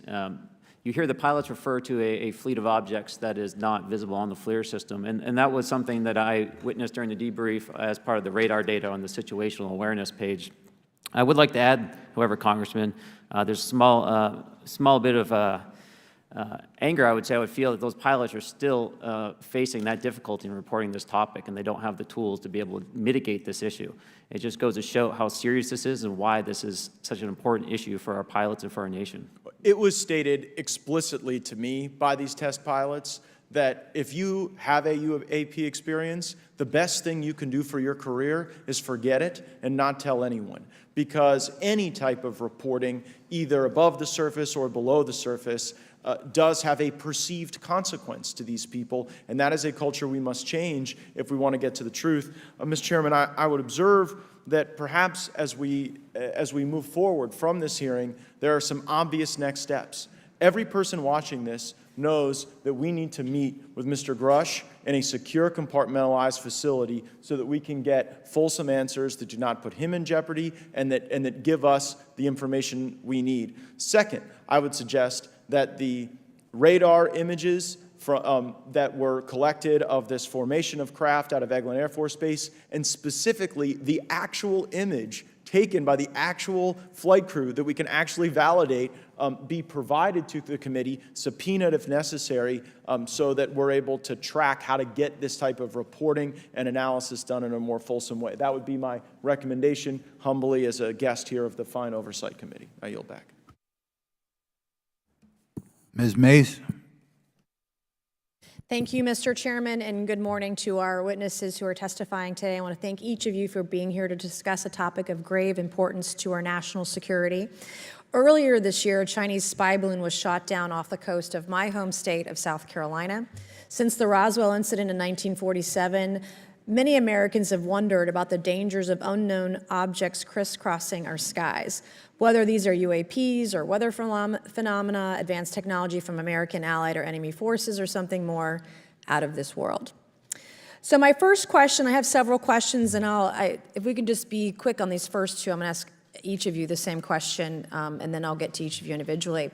The first one, when you reported your experiences with a UAP, did any of you face any repercussions with your superiors, yes or no? No. No. I've actually never seen anything personally, believe it or not. So. All right. And then do you believe there's an active disinformation campaign within our government to deny existence of UAPs, yes or no? I don't have an answer to that. As previously stated publicly, yes. I think previously with like Project Blue Book, yes, but currently I don't speak for the United States government. Okay, thank you. I have a few questions for Mr. Graves. What percentage of UAP sightings, in your belief, go unreported by our pilots?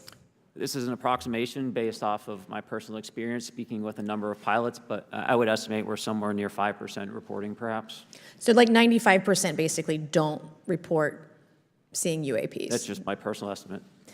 In the incident off Virginia Beach, do you believe the Navy took the danger to your aircraft seriously after it was reported? Absolutely.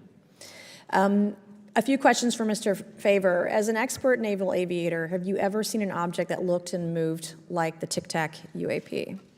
No. Did the Tic Tac UAP move in such a way that defied the laws of physics? The way we understand them, yes. Many dismiss UAP reports as classified weapons testing by our own government, but in your experience as a pilot, does our government typically test advanced weapon systems right next to multi-million-dollar jets without informing our pilots? No, we have test ranges for that. It took over 15 years for your encounter with the Tic Tac to be declassified. Do you feel there was a good reason to prevent lawmakers from having access to this footage? No, I just think it was ignored when it happened, and it just sat somewhere in a file. Never got reported. In a drawer. It happens a lot up here. Shocker. Mr. Grusch, a couple of questions for you too, sir, this morning. What percentage of UAPs do you feel are adequately investigated by the U.S. government, of the 5% that are reported? I can only speak for my personal leadership over at NGA. I tried to look at every report that came through that I could triage. So. Do you believe that officials at the highest levels of our national security apparatus have unlawfully withheld information from Congress and subverted our oversight authority? There are certain elected leaders that had more information that I'm not sure what they've shared with certain Gang of Eight members or et cetera, but certainly I would not be surprised. Okay. You've stated that the government is in possession of potentially non-human spacecraft. Based on your experience and extensive conversations with experts, do you believe our government has made contact with intelligent extraterrestrials? Something I can't discuss in public setting. Okay, I can't ask when you think this occurred. If you believe we have crashed craft, stated earlier, do we have the bodies of the pilots who piloted this craft? As I've stated publicly already in my News Nation interview, biologics came with some of these recoveries, yeah. Were they, I guess, human or non-human biologics? Non-human, and that was the assessment of people with direct knowledge on the program I talked to that are currently still on the program. And was this documentary evidence, this video, photos, eyewitness? Like, how would that be determined? The specific documentation I would have to talk to you in a skiff about. Gotcha. Okay, so, and you may or may not be able to answer my last question, and maybe we get into a skiff at the next hearing that we have, but who in the government, either what agency, sub-agency, what contractors, who should be called into the next hearing about UAPs, either in a public setting or even in a private setting? And you probably can't name names, but what agencies or organizations, contractors, et cetera, do we need to call in to get these questions answered, whether it's about funding, what programs are happening, and what's out there? I can give you a specific cooperative and hostile witness list of specific individuals that were in those. And how soon can we get that list? I'm happy to provide that to you after the hearing. Super, thank you, and I yield back. Okay, now we have Mr. Langworthy. Is he here? Okay.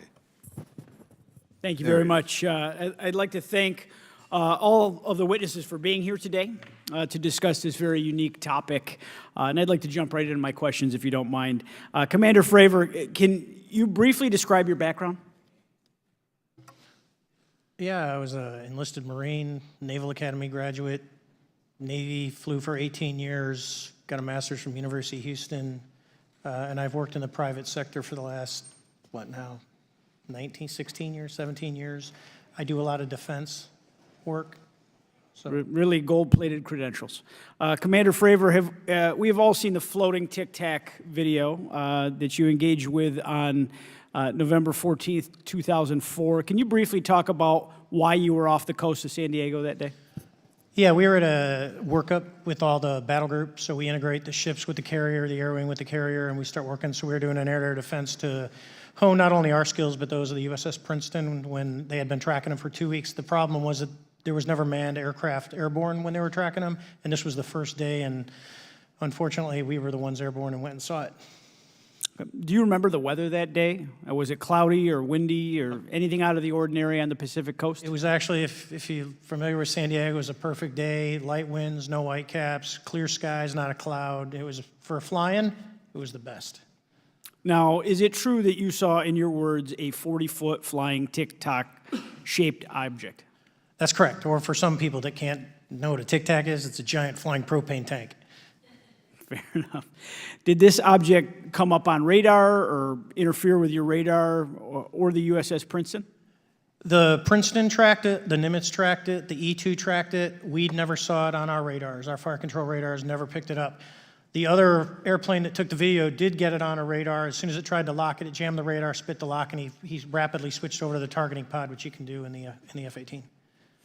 From what you saw that day and what you've seen on video, did you see any source of propulsion from the flying object, including on any potential thermal scans from your aircraft? No, there's none. There's no IR plume coming out. And Chad, who took the video, went through all the EO, which is black and white TV, and the IR modes, and there's no visible signs of propulsion. It's just sitting in space at 20,000 feet.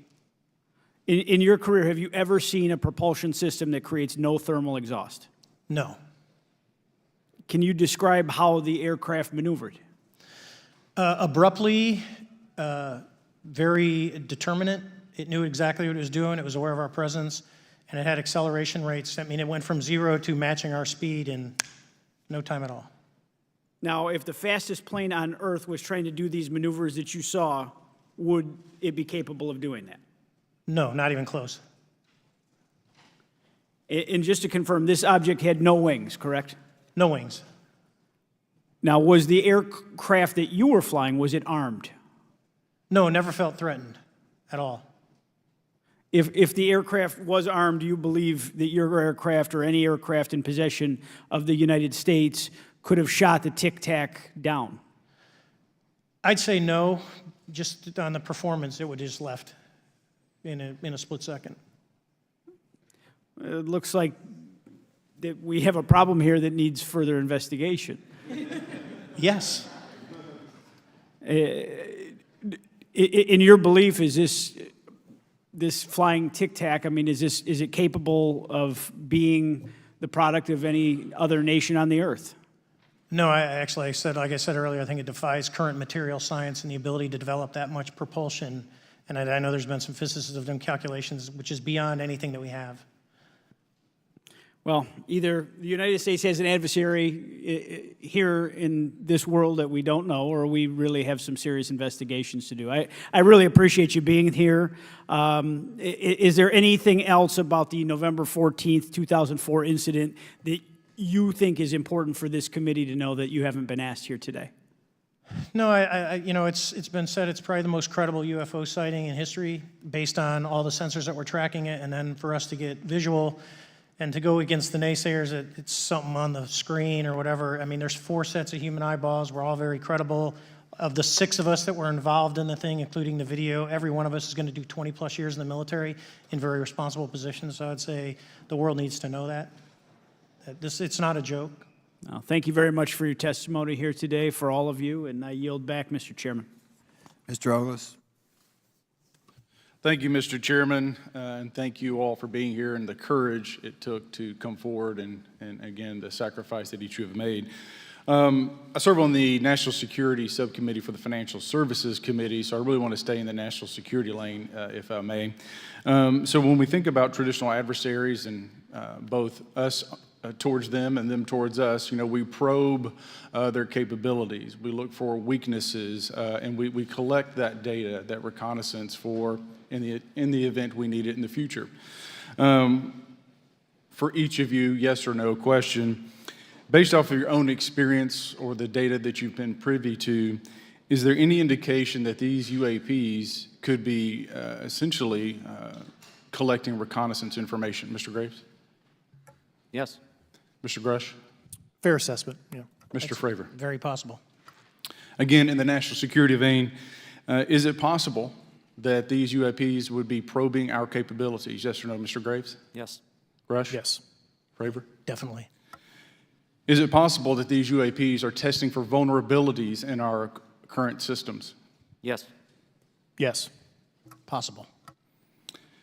Do you feel, based off of your experience and the information that you've been privy to, that these UAPs provide an existential threat to the national security of the United States? Mr. Graves? Potentially. Yes, sir, potentially. Same answer, potentially. Yeah, I'd say Fravor? definitely, potentially. Mr. Graves and Fravor, in the event that your encounters had become hostile, would you have had the capability to defend yourself, your crew, your aircraft? Absolutely not. Sir? No. Is based off of the information that you've been privy to, is there any indication that these UAPs are interested in our nuclear technology and capabilities? Yes. By external observation, sure, that could be a fair assessment, yeah. Yes. Is there any indication that the Department of Energy is involved in UAP data collection and housing? I don't have an answer. I can't confirm or deny that in a public setting. And could you do it in a secure setting? Yes. Mr. Fravor? No, I don't know. Mr. Chairman, I think I'm the last member to go, but there clearly is a threat to the national security of the United States of America. As members of Congress, we have a responsibility to maintain oversight and be aware of these activities so that, if appropriate, we take action. I would encourage the chairman to demand that we have any and all, but in particular Mr. Grusch, talk to us in a skiff.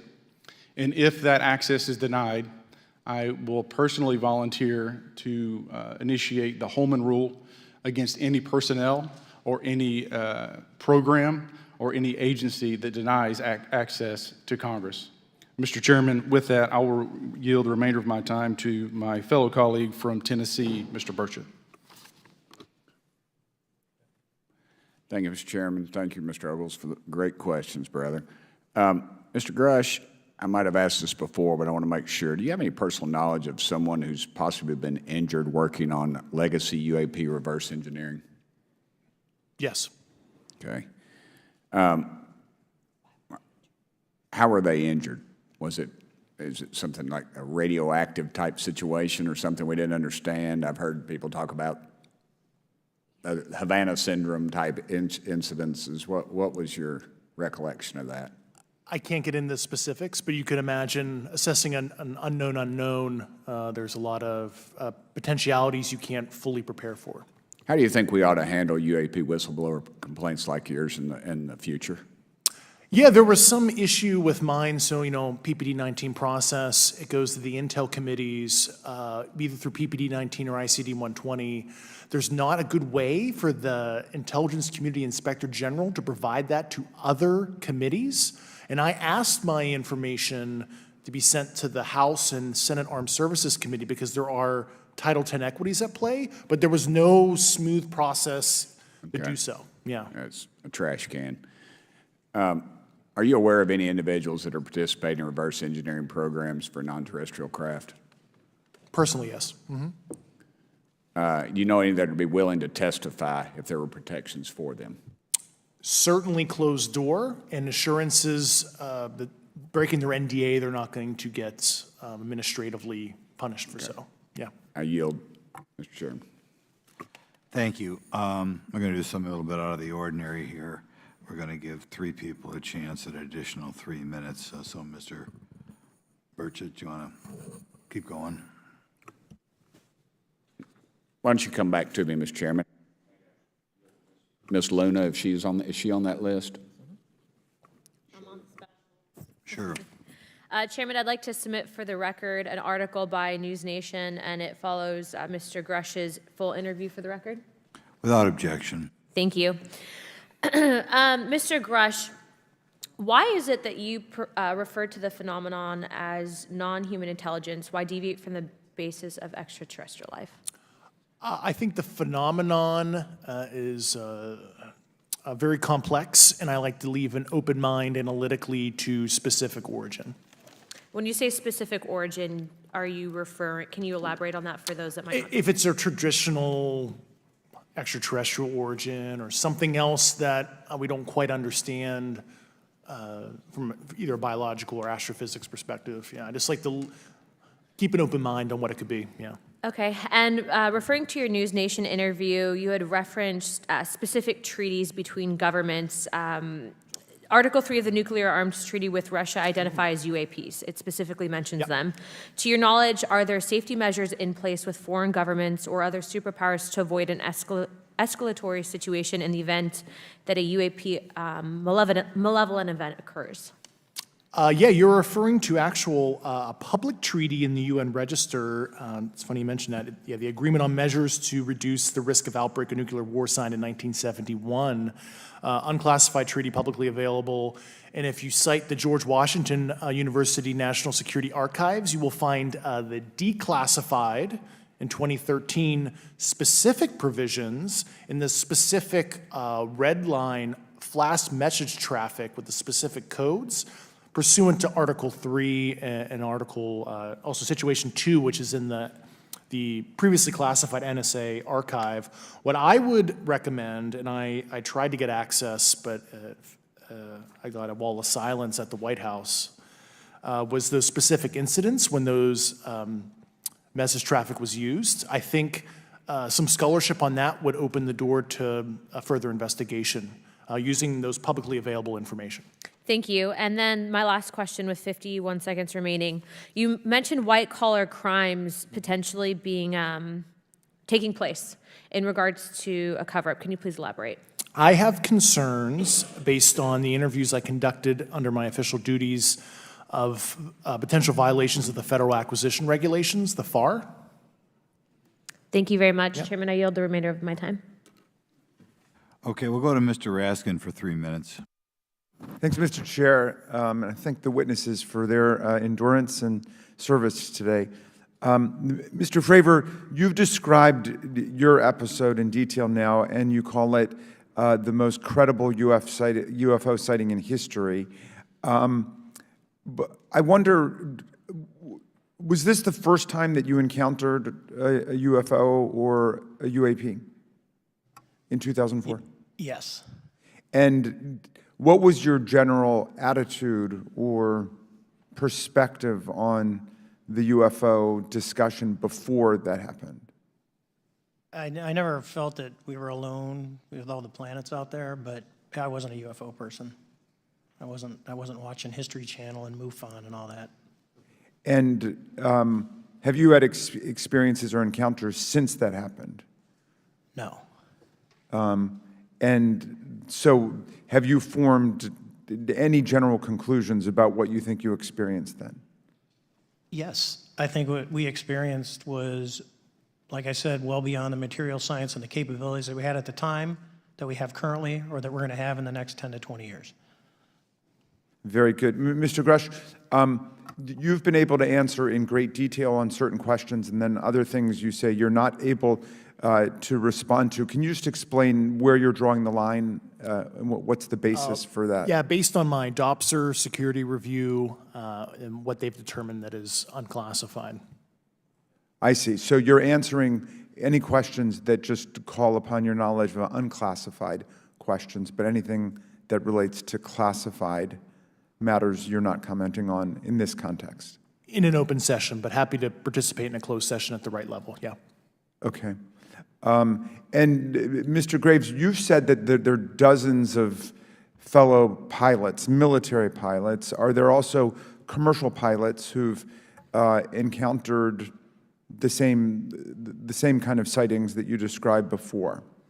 They are similar. Commercial pilots have less range and less sensors to be able to reach out and look for objects over wide swaths of airspace. And so pilots are seeing them, commercial pilots are seeing them, and they're typically closer, and the range of what they're seeing is pretty large. What is the most vivid, concrete sighting with the naked eye of the objects that you described before, the cube-like objects? Certainly. I think the most vivid sighting of that would have been near midair that we had at the entrance to our working area. One of these objects was completely stationary at the exact entrance to our working areas, not only geographically, but also at altitude. So it was right where all the jets are going, essentially, on the eastern seaboard. The two aircraft flew within about 50 feet of the object, and that was a very close visual sighting. And you were in one of the aircraft? I was not. I was there when the pilot landed. He canceled the mission after, and I was there. He was in the ready room with all his gear on, with his mouth open, and I asked him what the problem was, and he said he almost hit one of those darn things. He said he was 50 feet away from it? Yes, sir. And his description of the object was consistent with the description you gave us before? A dark gray or a black cube inside of a clear sphere. Inside of a clear sphere? Yes. And with no self-evident propulsion system? No wings, no IR energy coming off of the vehicle, nothing tethering it to the ground. And that was primarily what we were experiencing out there. I'm over time. Thank you very much for your service, and I yield back to you, Mr. Chairman. Very good. Mr. Burchett? Thank you, Mr. Chairman. This is for all three of y'all, starting with Mr. Graves. Why did you come forward on this issue? I came forward because I felt that my colleagues did not have a way to mitigate this safety threat, and I wanted to help them. I was trained as an aviation safety officer by the Navy, and this it just felt right. I felt like I had to help the folks that were still flying and dealing with this. Mr. Grusch? Purely a sense of duty. I first swore an oath when I was a cadet 18 years ago, and I still uphold that even out of the uniform. Commander? I was pestered by a friend, and I asked why, and he said, "You're the one person that they can't discredit, and you'll add credibility to the New York Times article." And so after about 6 times, I said, "Okay." Honest. Yeah. This town isn't made, unfortunately, by people like y'all. We thank y'all. And I do want to also thank the people in the audience and the people that are watching this that can't be, people all over the world that have kept this issue alive. You've endured criticism and derogatory remarks, and we're trying to get to the bottom of it. And so God bless y'all. Thank y'all so much. We really appreciate you guys and gals.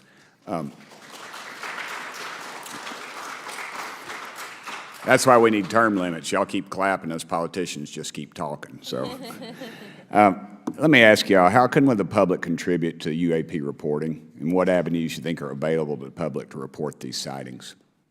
Well, right now, I don't think there is a lot of public options for every man to be able to report on this. I think even for professionals that have sensor data that are seeing these on a regular basis, they're still hesitant to come forward. And so for the general public, I think encouraging the conversations that we're having today, looking for technology solutions that can be distributed so that objective data can be gathered is the first place to go. Mr. Grusch? I'll just touch on the whistleblower side of it. I do encourage, current and former military, intelligence community, and industry contractors to come forward in a legal way, either through the IC or DoD or whatever the cognizant IGs are, to lead, join me in this discussion. Commander, and I guess I should say this for the record. My daddy was United States Marine Corps, 1st Marine Division, so. Hoorah. Yes, sir. He was old school, him and Chesty Puller on Peleliu, so thank you, wow. brother. Wow. Yes, sir. I'm not anything like my daddy. He was incredible. I'm very mediocre, to say the least, but go ahead. You seem to be doing fine. Yeah. For me, I was an accident investigator, so the biggest thing that you learn, and I think that witnesses need to do is, one, don't try and make the fish bigger than it was.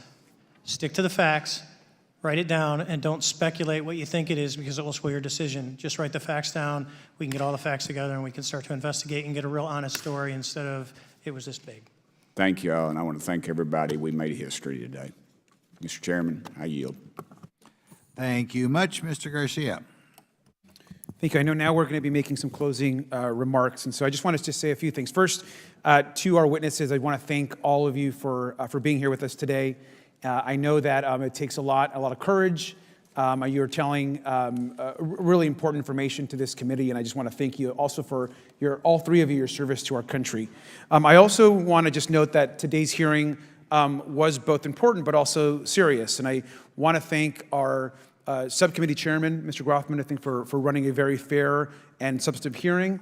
I do want to thank the committee staff on both sides for the amount of work that it took to put this hearing in place, and certainly to all the members that have been involved in this issue prior to the hearing.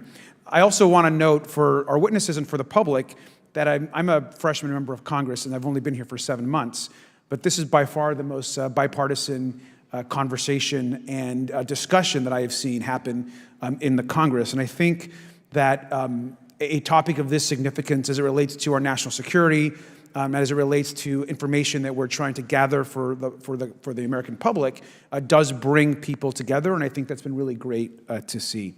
I think it's also important to note for the public, today in our hearing, we had on our side also both our full ranking member, which is Mr. Raskin, and our vice ranking member, which is Ms. Ocasio-Cortez, both here at our hearing. I think it shows the importance and seriousness that our side of the aisle is taking to this important hearing, but also to the broader issue as it relates to working with our Republican counterparts on this committee.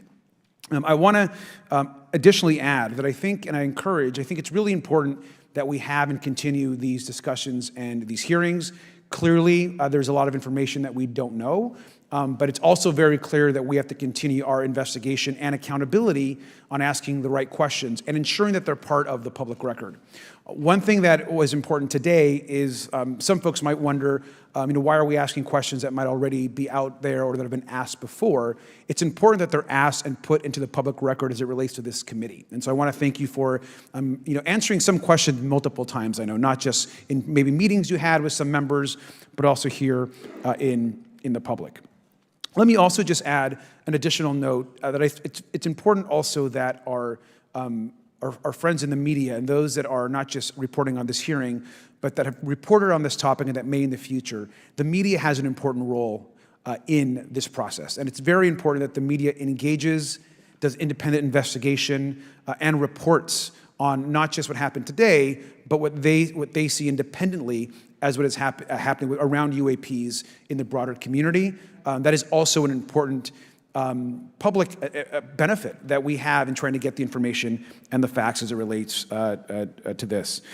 Let me also just say finally that as a teacher and an educator and a longtime teacher and researcher, that I also really believe in following facts, in doing your homework, and in making sure that you follow science as we try to get as most information as possible. And so I want to thank you all for agreeing to do that today. Transparency is a cornerstone of government. We live in a vast galaxy, a lot of unanswered questions, and thank you all for being here today. Mr. Chairman. Thank you. I'd like to one more time thank Mr. Burchett and Ms. Luna for bringing this to our attention. It's a topic that has interested me since I was in school. It was a very illuminating hearing. Obviously, I think several of us are going to look forward to getting some answers in a more confidential setting. I assume some legislation will come out of this. Sure. I apologize, Mr. Chairman. I need to compliment the folks in my office that did a lot of the work on this. Rachel and Noah sitting behind me here. They're very quiet and humble, but if without them, this thing would not have come off like it did, so I apologize. Thank you. I think we're going to want to look into what we can do to make more of this information public. I think there's certainly a time period after which it should always be made public, and people have been concerned about these issues, like I said, since I was in high school. But in any event, I'd like to thank everybody who was here, sticking through the entire hearing. Without objection, the members will have 5 legislative days to submit materials and to submit additional written questions for the witnesses, which will be forwarded to the witnesses for their response. If there's no further business, without objection, the subcommittee stands adjourned.